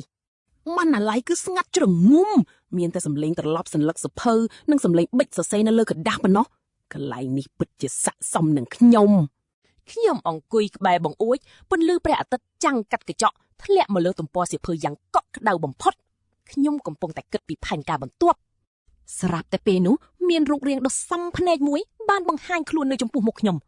គឺ Vivian មើលទៅនាងហាក់ដូចជាមានសាច់ឈាមជាងមុនបន្តិចស្បែករបស់នាងគឺស៊ីជម្ពូមិនស្លេកស្លាំងដូចពីមុនទៀតទេគម្រោងការរបស់ខ្ញុំបានផលហើយនាងស្លៀករ៉ូបពណ៌ផ្ទៃមេឃខ្ចីដ៏សាមញ្ញមួយដែលមានចុងប៊ូរ៉ូនៅក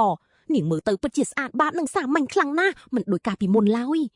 នាងកាន់សៀវភៅសរសេរក្នុងដៃឈរនៅពីមុខខ្ញុំរួចក៏ហៅខ្ញុំតិចថាចៅវាយល្អណាស់ដែលនាងស្គាល់តួនាទីខ្លួនឯងខ្ញុំងើបមុខឡើងញញឹមតិចរួចចង្អុលទៅកៅអ៊ីដែលនៅទល់មុខខ្ញុំដើម្បីឲ្យនាងអង្គុយចុះមកសុខភាពយ៉ាងម៉េចហើយថ្មីនេះញ៉ាំបានគ្រប់គ្រាន់ទេខ្ញុំសួរនាងដោយសំឡេងរាបស្មើប៉ុន្តែបង្កប់អំណាចបានធូរច្រើនហើយអរគុណចៅវាយវីវិនអង្គុយចុះរួចដាក់សៀវភៅសរសេរនៅលើតុដោយក្តីគោរពសៀវភៅសរសេរនោះមានគ្របពណ៌ផ្កាឈូកព្រិនរូបគួរឲ្យស្រឡាញ់នាងប្រហែលជាទៅទិញវាថ្មីទេនាងអោនក្បាលចុះហើយខ្សឹបប្រាប់ខ្ញុំថានេះជាកំណត់ត្រាមេរៀនដែលខ្ញុំខំចងក្រងប្រហែលថ្ងៃនេះវាមានចំណុចសំខាន់និងមេរៀនពិបាកដែលគ្រូបានបង្រៀនបើលោកត្រូវការខ្ញុំអាចជួយបង្រៀនលោកបានមិនបាច់ទេខ្ញុំរុញសៀវភៅនោះទៅវិញដោយស្នាមញញឹមខំរៀនខ្លួនឯងទៅកំណត់ត្រានេះមានប្រយោជន៍សម្រាប់នាងជាងអូមែនទេចុះម្ដាយនិងប្អូនប្រុសនាងយ៉ាងម៉េចហីថ្លៃពេទ្យនិងថ្លៃសាលាបានបង់រួចហើយមែនទេវីវៀនគាំងបន្តិចរួចងើបមុខឡើងភ្នែកពោពេញដោយការដឹងគុណនាងងក់ក្បាលរួចតបថាម៉ាក់ខ្ញុំបានចេញពីពេទ្យហើយគាត់កំពុងសម្រាកនៅផ្ទះពេទ្យប្រាប់ថាឲ្យទៅគាត់លេបថ្នាំទៀងទាត់គាត់នឹងជាសះស្បើយបន្តិចម្ដងថ្លៃសាលាប្អូនក៏បង់រួចដែរគេថែមទាំងប្រឡងបានលេខ1ក្នុងថ្នាក់ទៀតផងគេប្រាប់ថាចង់យកគំរូតាមបងស្រីអរគុណលោកថកែច្រើនបើគ្មានលោកជួយទេខ្ញុំពិតជាមិនដឹងថាត្រូវធ្វើយ៉ាងម៉េចឡើយមិនអីទេខ្ញុំញញឹមពេញចិត្តនឹងលទ្ធផលនេះខំរៀនទៅពេលមុខរកការងារល្អមួយឲ្យបានដើម្បីមើលថែម្ដាយនិងប្អូនប្រុសនាងឲ្យបានល្អនោះជាវិធីសងគុណខ្ញុំល្អបំផុតវីវៀនសម្លឹងមកខ្ញុំខ្សែភ្នែកនាងបានផ្លាស់ប្ដូរវាមិនមែនជាភាពភ័យខ្លាចនឹងនឿយហត់ដូចមុនទៀតទេតែត្រូវបានជំនួសដោយការដឹងគុណយ៉ាងជ្រាលជ្រៅរួមទាំងភាពអៀនខ្មាស់បន្តិចបន្តួចដែលស្ទើរតែមើលមិនដឹងថ្ពាល់នាងឡើងក្រហមបន្តិចរួចអោនក្បាលចុះខ្សឹបតិចថាខ្ញុំដឹងហើយលោកថៅកែខ្ញុំកំពុងតែអង្គុយជជែកនឹងពិភាក្សាលំហាត់គណិតវិទ្យាជាមួយវីវៀនសុកសំឡេងប្រព័ន្ធក៏បន្លឺឡើងក្នុងក្បាលខ្ញុំភ្លាមទីងពីសកកម្មទី2កិច្ចសាលា20ដងពេលវេលាកំណត់3អាទិត្យសូមបញ្ចប់បេសកកម្មឲ្យទាន់ពេលវេលាការបរាជ័យនឹងត្រូវទទួលទោសយ៉ាងធ្ងន់ធ្ងរកិច្ចសាលា20ដងខ្ញុំលួចញញឹមចុងមាត់សំណាងល្អខ្ញុំបានរៀបចំទុកមុនរួចហើយពេលរើសមុខវិជ្ជាក្រោយពីមុខវិជ្ជាគោលខ្ញុំបានគិតទុកមុនដោយរើសមុខវិជ្ជាជំរើសស្រាលចំនួន3ដូចជាការវាតម្លៃភាពយន្ត វប្បធម៌តែនិងសុជីវធម៌អន្តរជាតិថ្នាក់ទាំងនេះជាធម្មតាមិនសូវតឹងរឹងទេគ្រូកម្រនឹងហៅវត្តមានណាទោះហៅវត្តមានក៏ខ្ញុំគ្រាន់តែពឹងមិត្តរួមថ្នាក់ឆ្លើយជំនួសបានយ៉ាងងាយការកិច្ចថ្នាក់ទាំងនេះគឺងាយស្រួលដូចបកចេកសម្រាប់3អាទិត្យបន្ទាប់ខ្ញុំចាប់ផ្ដើមអនុវត្តផែនការកិច្ចសាលារបស់ខ្ញុំរាល់ពេលដល់ម៉ោងវិតម្លៃភាពយន្តណាគ្រូតែងតែចាក់រឿងចាស់ៗឲ្យមើលសិស្សភាគច្រើនក្នុងថ្នាក់គិតទៅពីចុចទូរស័ព្ទឬក៏ដេកលក់យកតែម្ដងខ្ញុំក៏ឆ្លៀតឱកាសនោះលួចរត់ចេញមកក្រៅបាត់ចូលដល់ថ្នាក់វប្បធម៌តែពេលគ្រូកំពុងឲ្យសិស្សអនុវត្តការភ្លក់តែខ្ញុំធ្វើពុតជាសុំអនុញ្ញាតទៅបន្ទប់ទឹករួចក៏ដើរត្រង់ត្រឡប់ទៅអន្តេវាសិកដ្ឋានឬក៏ចូលទៅបណ្ណាល័យតែម្ដងទៅសម្រាប់ថ្នាក់សុជីវធម៌អន្តរជាតិវិញគ្រូបង្រៀនតែទ្រឹស្ដីស្ងួតគួរឲ្យធុញខ្ញុំស្ដាប់បានតែពាក់ដណ្ដាលទីក៏លួចរអិលខ្លួនចេញបាត់ទៅរាល់ពេលខ្ញុំកិច្ចថ្នាក់ជំរឿទាំងនេះខ្ញុំតែងពឹងត្រីឲ្យចុះវត្តមានជំនួសខ្ញុំត្រីស្មោះត្រង់ណាស់ហើយយកព្រមទាំងសប្បាយចិត្តរាល់ដងដោយប្រាប់ខ្ញុំថាម៉ែកឯងទៅចុះកំបររំទុកចិត្តលើខ្ញុំចុះធានាថាមិនមានបញ្ហាទេពលកំពុងកិច្ចថ្នាក់ខ្ញុំចំណាយពេលភាគច្រើននៅក្នុងបណ្ណាល័យបើមិនឲ្យវិវិនជួយបង្រៀនទេខ្ញុំក៏អានសៀវភៅស្រាវជ្រាវពីការវិនិយោគដោយខ្លួនឯងខ្ញុំមានលុយ5លានយន់នៅក្នុងដៃខ្ញុំមិនអាចទុកវាចោលឲ្យនៅស្ងៀមរហូតបានទេខ្ញុំត្រូវតែបង្កើតលុយយកលុយទៅបង្កើតលុយបន្ថែមខ្ញុំបានអានសៀវភៅវិនិយោគជាច្រើនក្បាលតាមដានភិហ៊ុននិងមូលនិធិហិរញ្ញវត្ថុមួយចំនួនហើយក៏បានត្រៀមខ្លួនក្នុងការបែងចែកទុនមួយចំណែកដើម្បីយកទៅវិនិយោគនៅពេលដែលឱកាសល្អមកដល់តាមពិតទៅ Spencer បានដឹងរឿងខ្ញុំកិច្ចសាលាយ៉ាងលឿនតែហើយជាមានកូនចៅវាគក់ព័ត៌មាននេះទៅប្រាប់វាហើយមើលទៅវាស្គាល់មនុស្សច្រើនណាស់នៅក្នុងសាលាហើយតែងតែមានពពួកមនុស្សអែបអបតាមលំពាត់និងលើកជើងវាមិនដែលដាច់វាតែងតែគិតថាខ្លួនវាចាប់បានចំណុចខ្សោយរបស់ខ្ញុំហើយក៏បញ្ញាប់ទៅប្តឹងលោកមុខមងនិងលោកស្រី Starling ភ្លាមវាចង់ឲ្យពួកគាត់ជេរប្រមាថខ្ញុំដើម្បីបញ្ជាក់ថាខ្ញុំគ្រាន់តែជាក្មេងពីលដែលមិនចេះធ្វើរឿងអ្វីឲ្យបានត្រឹមត្រូវសោះតែវាមិននឹកស្មានថាពេលនេះលោកនិងលោកស្រី Starling កំពុងតែឈឺក្បាលវិលមុខរកវិធីព្យាបាលជំងឺងងុយដេករបស់វាទេពួកគាត់គ្មានអារម្មណ៍ឯណាមកខ្វល់ខ្វាយជាមួយខ្ញុំឡើយបន្ទាប់ពីលោកស្រី Starling ស្ដាប់ Spencer និយាយចប់គាត់ក៏តបវិញទាំងធុញថប់ថាម៉ាក់ដឹងហើយចាំកូនជាសិនទៅចាំម៉ាក់ចាត់ការវាឲ្យចំណែកលោក Starling វិញថែមទាំងនិយាយត្រង់ថាបើវាចូលចិត្តកិច្ចសាលាក៏មិនតោយវាទៅទោះយ៉ាងណាវាមិនមែនជាកូនមកកើតយើងទេហើយថ្ងៃមុខវាក៏មិនអាចស្នងតំណែងក្រុមហ៊ុនបានដែរទុកវាចោលទៅឮបែបនេះ Spencer ហាក់ដូចជាត្រូវគេជះទឹកត្រជាក់កណ្ដាលមុខអញ្ចឹងវាខឹងឡើងចង់ផ្ទុះដើមទ្រូងទៅហើយតែធ្វើអ្វីមិនកើតវាក៏បានត្រឹមតែលេបកំហឹងចូលពោះវិញ3សប្តាហ៍ក្រោយមកខ្ញុំក៏បានបញ្ចប់ភារកិច្ចកិច្ចសាលាចំនួន20ដងយ៉ាងរលូនយប់នោះពេលខ្ញុំទៅតែដើរចូលដល់ក្នុងបន្ទប់សំឡេងប្រព័ន្ធក៏បន្លឺឡើងក្នុងក្បាលរបស់ខ្ញុំតេងម្ចាស់ប្រព័ន្ធបានបញ្ចប់ភារកិច្ចកិច្ចសាលាចំនួន20ដងហើយការវិតម្លៃភារកិច្ចល្អឥតខ្ចោះម្ចាស់ប្រព័ន្ធទទួលបានឱកាសប្រាថ្នាលើកទី2លើកនេះប្រព័ន្ធសូមណែនាំឲ្យជ្រើសរើសជំនាញជំនួញកម្រិតខ្ពស់ការពង្រឹងរាងកាយឬក៏ការបង្កើនភាពទាក់ទាញផ្លូវភេទប្រសិនបើម្ចាស់ប្រព័ន្ធមិនជ្រើសរើសតាមការណែនាំទេអ្នកអាចប្រឈមមុខនឹងហានិភ័យដែលមិននឹកស្មានដល់សូមជ្រើសរើសឲ្យបានល្អិតល្អន់ហានិភ័យមែនទេខ្ញុំញញឹមចុងមាត់ប្រព័ន្ធមួយនេះចង់ប្រើពាក្យគំរាមកំហែងដើម្បីបង្ខំឲ្យខ្ញុំជ្រើសរើសតាមការចង់បានរបស់វានៅក្នុងយោស័ព្ទដោយសារតែខ្ញុំជ្រើសរើសយកតាមការណែនាំដូចជាទ្រព្យសម្បត្តិនិងចំណេះដឹង Spencer ក៏ទទួលបានផលប្រយោជន៍គុណនឹង2ធ្វើឲ្យឪពុកម្ដាយកាន់តែស្រឡាញ់វាខ្លាំងឡើង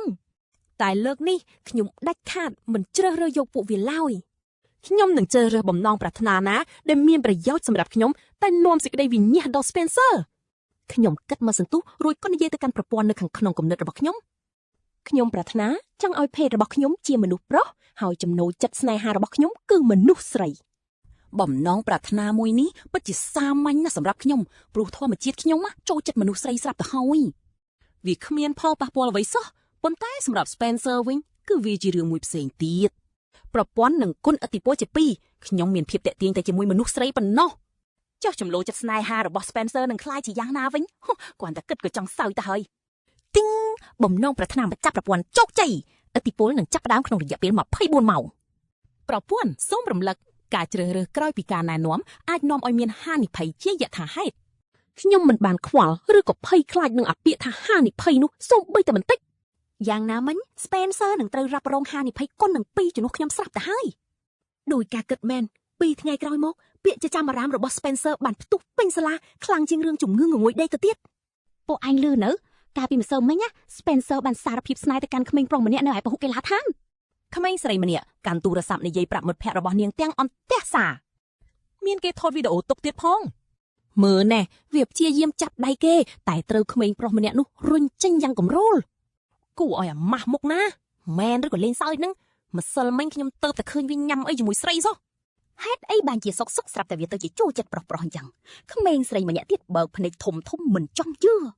ព្រះអើយពីមុនវាមិនមែនតាមញ៉ាយលីលីទេឬលីលីថែមទាំងបដិសេធវាទៀតកាលនោះវាមើលទៅគួរឲ្យអាណិតណាស់ចុះហេតុអីបានជាសុកសុកវាប្រែកន្លះបែបនេះមិត្តរួមថ្នាក់ម្នាក់ទៀតចាប់ផ្ដើមនិយាយបន្ថែមទាំងភ្នែកភ្លឺភ្លេកដោយចង់ដឹងពេលបានលើការពិភាក្សាអស់ទាំងនេះក្នុងចិត្តរបស់ខ្ញុំពិតជាមានអារម្មណ៍ពេញចិត្តយ៉ាងខ្លាំងកាលពីមុន Spencer តែងតែតាំងខ្លួនជាព្រះបុត្រាស្នេហ៍ក្នុងសាលាតាមញ៉ាយស្រីហើយចង់ឲ្យមនុស្សគ្រប់គ្នាដឹងពីវាចុងក្រោយគ្មានអ្នកណាព្រមទាំងអស់ល្អណាស់មែនទេពេលនេះចំណងផ្លូវភេទរបស់វាដូរទៅរកមនុស្សប្រុសបាត់ទៅហើយខ្ញុំចង់ដឹងណាស់តើវាអាចធ្វើពុតជាព្រះបាទញ៉ាយស្រីបានយ៉ាងម៉េចទៀតយប់នោះ Spencer បានមកតាមរកខ្ញុំវាបានមកស្ទាក់ផ្លូវខ្ញុំនៅក្បែរចណ្ដើរអន្តេវាសិកដ្ឋានក្នុងផ្លូវតូចមួយដ៏ងងឹតផ្លូវតូចនោះពិតជាងងឹតខ្លាំងណាស់មានត្រឹមតែពន្លឺភ្លើងគោមពណ៌លឿងភ្លឺប្រើប៉ុណ្ណោះពន្លឺពណ៌លឿងជះចំមុខរបស់វាធ្វើឲ្យវាមើលទៅគួរឲ្យសង្វេគជាទីបំផុតរង្វង់ភ្នែករបស់វាខួងជ្រៅបំផុតសក់ក្បាលរញ៉េរញ៉ៃហើយសូម្បីតែអាវក៏មិនបានជាប់លាវឲ្យបានត្រឹមត្រូវដែរលាវអាពីជាប់ខុសខ្ទង់វាមើលទៅមិនខុសពីមនុស្សឈួតនោះទេគឺអញជាអ្នកលេងសៀកមែនទេ Spencer ស្ទុះមកមុខដើម្បីសួរដេញដោលខ្ញុំវាចាប់ក្រសោបដៃខ្ញុំម្រាមដៃវាច្របាច់យ៉ាងខ្លាំងធ្វើឲ្យខ្ញុំឈឺស្ទើរតែប្រកាច់សំលេងវាញ័រដោយការភ័យខ្លាចនិងកំហឹងអញដឹងថាឯងមាន system នោះគឺឯងជាអ្នកប្រាថ្នាឲ្យអញខ្លាយជាបែបនេះប្រាប់ system ឲ្យដូរអញមកសភាពដើមវិញភ្លាមឥឡូវនេះបើមិនចឹងទេអញមិនលើកលែងឲ្យឯងឡើយខ្ញុំក្រវីដៃវាចេញយ៉ាងខ្លាំងព្រមទាំងញញឹមចំអកឯងកំពុងនិយាយរឿងឈួតលាប់អីហ្នឹង system អីគេខ្ញុំស្ដាប់មិនយល់ទេចរិតរបស់ឯងដូរដល់ខ្លួនឯងសោះតើវាមានពាក់ព័ន្ធអីជាមួយខ្ញុំទៅឬមួយក៏រឿងដែលឯងងាកមកចូលចិត្តមនុស្សប្រុសជារឿងដែលឯងត្រូវបន្ទោសអ្នកដទៃដែរឈប់ធ្វើពុតទៅអារម្មណ៍របស់ Spencer កាន់តែច្រឡោតខឹងខ្លាំងឡើងខ្លាំងវាចង្អុលមកខ្ញុំទាំងដៃញ័រទត់ត្រួតកាលពីមុនអញគេង16ម៉ោងក្នុងមួយថ្ងៃពេលនេះអញខ្លាចជាបែបនេះទៅវិញវាច្បាស់ជាស្នាដៃឯងហើយបញ្ញាប់ប្រាថ្នាឲ្យអញត្រឡប់មកធម្មតាវិញភ្លាមបើមិនអញ្ចឹងទេអញនឹងប្រាប់ប៉ាម៉ាក់អញនឹងឲ្យពួកគាត់បដៅអញហើយបណ្ដេញអញចេញពីផ្ទះត្រកូល Sterling មិនខានអញចូលខ្ញុំអោបទ្រូងតបទៅវិញយ៉ាងប្រងើយកន្តើយឯងគិតថាប៉ាម៉ាក់នឹងជឿសម្ដីឯងទេពេលនេះពួកគាត់ខ្វល់តែពីរឿងជំងឺដេកដៅនិងចំណងផ្លូវភេទរបស់ឯងប៉ុណ្ណោះពួកគាត់គ្មានពេលទំនេរមកខ្វល់ខ្វាយពីរឿងរបស់ខ្ញុំនោះឡើយទោះឯងប្រាប់ថាខ្ញុំមាន system ក៏ពួកគាត់គ្រាន់តែគិតថាឯងឈួតបាត់ស្មារតីហើយកំពុងតែនិយាយរឿងលប់សតិតែប៉ុណ្ណោះ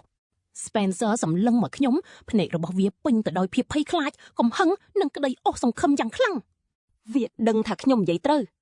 ប៉ាម៉ាក់ពេលនេះមិនជឿសម្ដីវាទាល់តែសោះហើយថែមទាំងគិតថាដោយសារតែសម្ពាធខ្លាំងពេកទើបវាមានអាការៈរវើរវាយបែបនេះភ្លាមនោះឮសូរផាប់វាលុតជង្គង់ចុះផ្ទាល់ដីតែម្ដងជង្គង់របស់វាបោកទៅនឹងដីយ៉ាងខ្លាំងបន្លឺឡើងជាសំឡេងយ៉ាងធ្ងន់ខោរបស់វាប្រឡាក់ពេញទៅដោយដីធ្វើឲ្យវាមើលទៅពិតជាគួរឲ្យអាណិតណាស់វាចាប់ទាញជើងខោខ្ញុំសំឡេងវាយំស្រែកដូចជាកូនក្មេងដែលគ្មានទីពឹងបងប្រុសខ្ញុំខុសហើយពីមុនខ្ញុំមិនគួរដណ្ដើមប៉ាម៉ាក់ពីបងទេមិនគួររៀបចំអន្ទាក់ដាក់បងឡើយមិនគួរធ្វើឲ្យបងរងទុក្ខទេសូមអភ័យទោសឲ្យខ្ញុំលើកនេះទៅ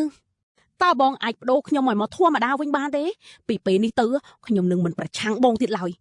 ខ្ញុំនឹងស្ដាប់តាមបងគ្រប់យ៉ាងព្រមទេសម្លឹងមើលវាលុតជង្គង់នៅលើដីបែបនេះក្នុងចិត្តខ្ញុំគ្មានក្តីអាណិតអាសូរសូម្បីតែបន្តិចក្នុងសប្បន្ននោះតើវាធ្វើបាបខ្ញុំយ៉ាងម៉េចខ្លះខ្ញុំចាំវាមិនភ្លេចឡើយវាលួចយកអត្តសញ្ញាណខ្ញុំលួចប៉ាម៉ាក់ខ្ញុំលួចនារីដែលខ្ញុំស្រឡាញ់ចុងក្រោយវាថែមទាំងធ្វើឲ្យខ្ញុំស្លាប់ទាំងកណ្ដុំទៀតផងពេលនេះវាទៅតែរងការពិន័យបន្តិចបន្តួចសោះក៏ចង់ឲ្យខ្ញុំលើកលែងទោសឲ្យវាទៅហើយរឿងអីងាយស្រួលហ្មងយឺតពេកឡើយខ្ញុំបានទាត់វាចេញឲ្យឆ្ងាយវាដួលខ្ទាតទៅលើដីធ្វើមុខជូរហួចដោយការឈឺចាប់ខ្ញុំសម្លឹងចុះទៅមើលវាសំឡេងរបស់ខ្ញុំត្រជាក់ស្រៀបដូចតកពេលដែលឯងធ្វើរឿងអស់នោះឯងគួរតែគិតដល់លទ្ធផលក្នុងថ្ងៃនេះហើយនេះគឺជាកម្មពីដែលឯងស័ក្តិសមបំផុតនិយាយចប់ខ្ញុំក៏ងាកក្រោយដើរចូលចណ្ដាលដោយមិនខ្វល់ពីសំឡេងយំនិងការជេរប្រតិចរបស់ Spencer ពីក្រោយខ្ញុំឡើយ អំពូលភ្លើងក្នុងច្រករបៀងបានភ្លឺឡើងបញ្ចាំងចំពីលើខ្ញុំខ្លួនប្រាណខ្ញុំស្រាលស្គៀបដោយទើបតែទម្លាក់ចោលបន្ទុក 1000 ផោនពីលើស្មាអញ្ចឹងខ្ញុំទើបតែដើរចូលបន្ទប់មិនទាន់ទៅបានអង្គុយស្រួលបួផងសំឡេងប្រព័ន្ធក៏បន្លឺឡើងក្នុងក្បាលខ្ញុំទៀតហើយទីងភារកិច្ចទី3ត្រូវបានកំណត់ផ្ដាច់ទំនាក់ទំនងជាមួយឪពុកម្ដាយពេលវេលាកំណត់1ខែសូមបំពេញភារកិច្ចឲ្យបានលឿនបើបរាជ័យនឹងទទួលរងទណ្ឌកម្មយ៉ាងធ្ងន់ធ្ងរដែលអាចប៉ះពាល់ដល់សុវត្ថិភាពរាងកាយផ្ដាច់ទំនាក់ទំនងជាមួយឪពុកម្ដាយខ្ញុំសើចចំអកក្នុងចិត្តភារកិច្ចនេះច្បាស់ជាល្បិចកខ្វក់របស់ Spencer ហើយវារឹតតែដឹងច្បាស់ថាទំនាក់ទំនងខ្ញុំជាមួយពួកគាត់កំពុងតែយ៉ាប់យ៉ឺនស្រាប់អញ្ចឹងហើយទៅវាចង់កាត់ផ្ដាច់ក្នុងបង្អែកខ្ញុំធ្វើឲ្យខ្ញុំខ្លាចជាមនុស្សឯកោគ្មានអ្នកជួយវាគឺថាធ្វើបែបនេះអាចបង្ខំឲ្យខ្ញុំចុះញ័មហើយធ្វើតាមបញ្ជាវាយ៉ាងងងឹតងងល់ធីងនិយាយតាមត្រង់ទៅខ្ញុំមានបំណងនេះយូររស់នៅជាមួយលោកនិងលោកស្រី Sterling គឺពិតជាពិបាកធំណាស់ក្នុងការភ្នែកពួកគាត់មានតែ Spencer ម្នាក់គត់ពួកគាត់មិនដែលចាត់ទុកខ្ញុំជាកូនបង្កើតទាល់តែសោះនៅចំពោះមុខពួកគាត់ខ្ញុំគ្រាន់តែជាអ្នកដតីជាបន្ទុកមួយប៉ុណ្ណោះ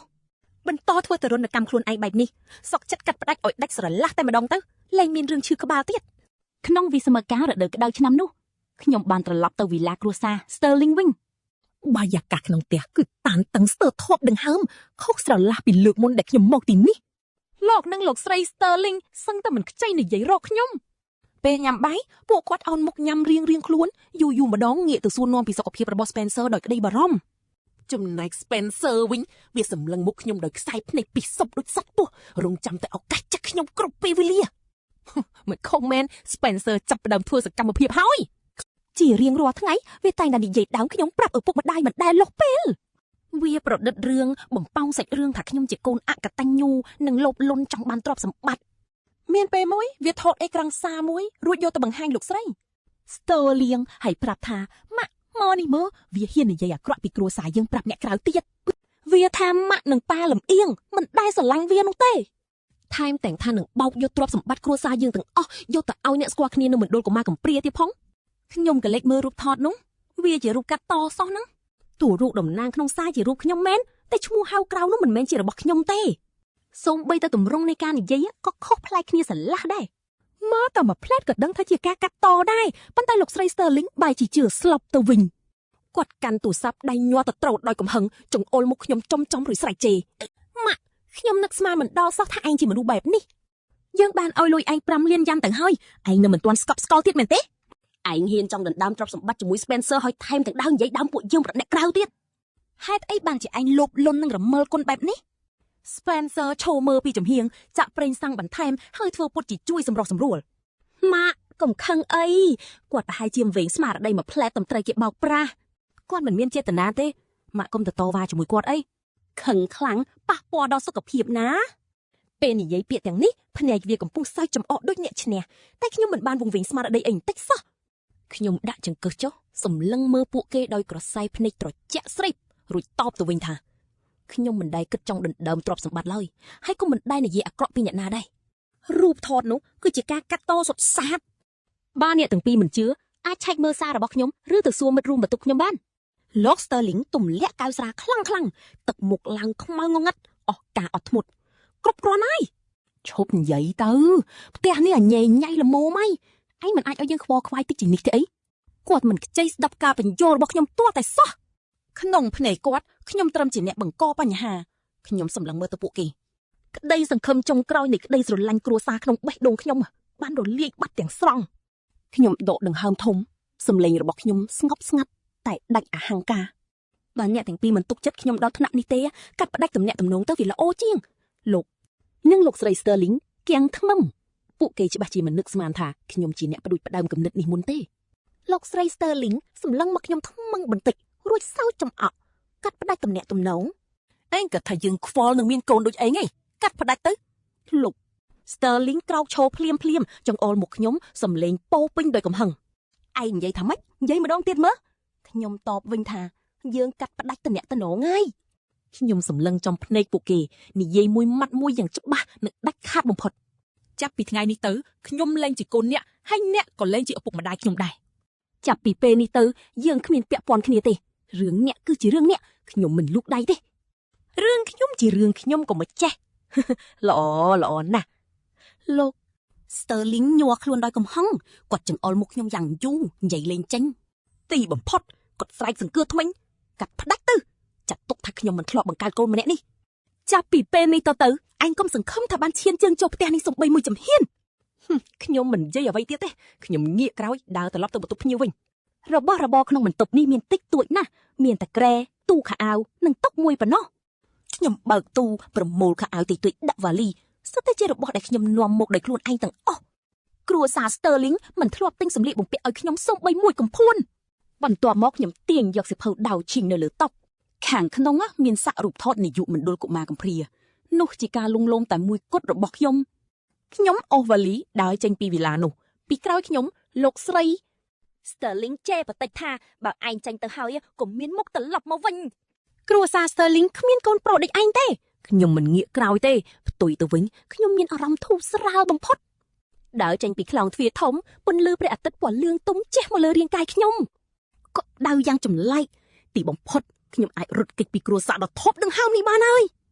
ខ្ញុំអាចរស់ជារូបខ្ញុំបានហើយពេលត្រឡប់មកសាលាវិញភ្លាម Spencer បានមករកខ្ញុំមុខគេមើលទៅស្លេកស្លាំងជាងមុនទៅទៀតភ្នែកក្រហមទុំមុខស្លេកដូចសាក់សពវាចេញពីភ្នោចឹងឯងពិតជាកាត់ផ្ដាច់ទំនាក់ទំនងជាមួយប៉ាម៉ាក់មែនទេគេសួរខ្ញុំសំឡេងគេបង្កប់ភាពរំភើបវាដូចជាការកាត់ផ្ដាច់នេះជារឿងដែលគេតន្ទឹងរង់ចាំអញ្ចឹងវាពាក់ព័ន្ធនេះជាមួយឯងខ្ញុំតបយ៉ាងត្រជាក់មិនចង់ចំណាយពេលនិយាយជាមួយគេទេប្រកាសជាពាក់ព័ន្ធហើយ Spencer សើចយ៉ាងចម្លែកបំផុតពេលនេះឯងគ្មានប៉ាម៉ាក់គាំទ្រទៀតទេឯងក៏គ្មានខ្នងបង្អែកពីគ្រួសារ Sterling ដែរចាំមើលថាឯងយកអីមកតតជាមួយខ្ញុំប្រាប់ឲ្យដឹងចុះឯងកុំសង្ឃឹមអីទៀតបើមិនចឹងទេខ្ញុំនឹងទៅរកវីវៀនខ្ញុំនឹងប្រាប់នាងពីគោលបំណងពិតដែលឯងធ្វើបាបនាង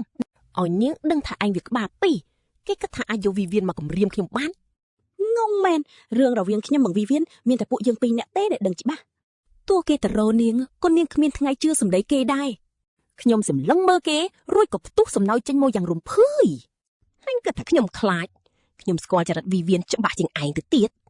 ទោះឯងទៅប្រាប់នាងក៏នាងមិនជឿឯងដែរខ្ញុំឈប់មួយផ្លែតដើរទៅជិតវាហើយទម្លាក់សម្លេងគំរាមយ៉ាងត្រជាក់អូមែនទេទុកឲ្យខ្ញុំសួរឯងមួយសិនមើលចុះបើខ្ញុំប្រាថ្នាឲ្យសម្ពាធឈាមខ្ញុំឡើងដល់កម្រិត90ទៅ139និងចុះដល់60ទៅ89មីលីម៉ែត្របារ៉តពីនោះឯងគិតថានឹងមានរឿងអ្វីកើតឡើងចំពោះឯងមុខរបស់ Spencer ស្លេកស្លាំងភ្លាមតែម្ដងនេះដើរថយក្រោយជាច្រើនជំហានស្ទើរតែដួលអុកគូទៅហើយវាចង្អុលមុខខ្ញុំសម្លេងញ័រញាក់ដោយភាពភ័យខ្លាចឯងកុំធ្វើអីឈួតឲ្យសោះណាបើឯងហ៊ានប្រាថ្នាបែបហ្នឹងអញនឹងបដូរជីវិតវាយជាមួយឯងវាយរបៀបមិនទៅខ្ញុំឈានជើងទៅមុខម្ដងមួយជំហានសម្លឹងវាដោយក្រសែភ្នែកត្រជាក់សួរថាឯងមានសិទ្ធិអីមកចរចាជាមួយខ្ញុំពេលនេះសូម្បីតែរាងកាយខ្លួនឯងក៏ឯងគ្រប់គ្រងមិនបានផងចង់មកវាយជាមួយខ្ញុំមែនទេឈប់ខ្ជះខ្ជាយកន្លងទៅ Spencer សម្លឹងមកខ្ញុំភ្នែកវាពោពេញដោយភាពភ័យរន្ធត់ភ្លាមនោះវាបង្វែរក្បាលរួចក៏រត់បាត់ស្រមោលឈឹង